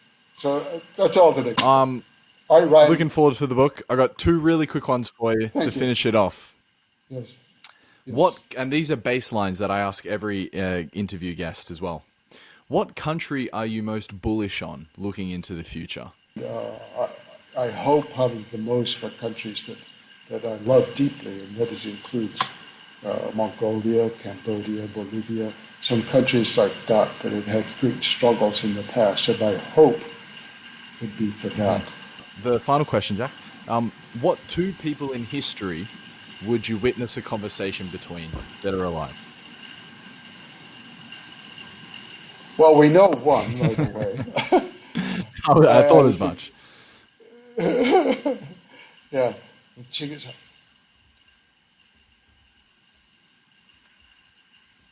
I think it would probably be with Genghis Khan, and I would probably choose a religious leader because later in his life he was very interested, whether it be Prophet Muhammad or Jesus or the Buddha.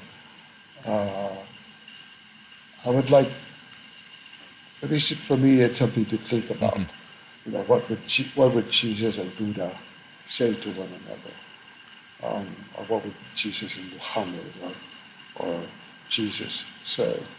So I think perhaps a religious leader. Because I can't think of any comparable political figure in history that's had the impact that he's had, comparable to those of religious figures. The history has been shaped much more by religious figures, for the most part, than by politicians or by even conquerors, for the most part. So I would like to see that perhaps, but I've never thought about that question. And Jack, that brings Okay, us to the end, and I all right, couldn't be more grateful that you've given me all this time, and thank thank you you. so much for. Well, thank you for giving this time to exposing Mongolia. And if I said something wrong or offensive, I would apologize to Mongolia. To the rest of the world, I don't care too much, but I do worry what I say about Mongolia. I try to be honest, but I try to portray a positive and good but honest picture of Mongolia. I love Mongolia. I want them to prosper in the world, and we're going to be waiting for you. Amazing. Yeah, I can't wait to go, Jack. I'll Come, definitely write you an come, email before I jump come. on the plane. Come on. You have a home. You have a home in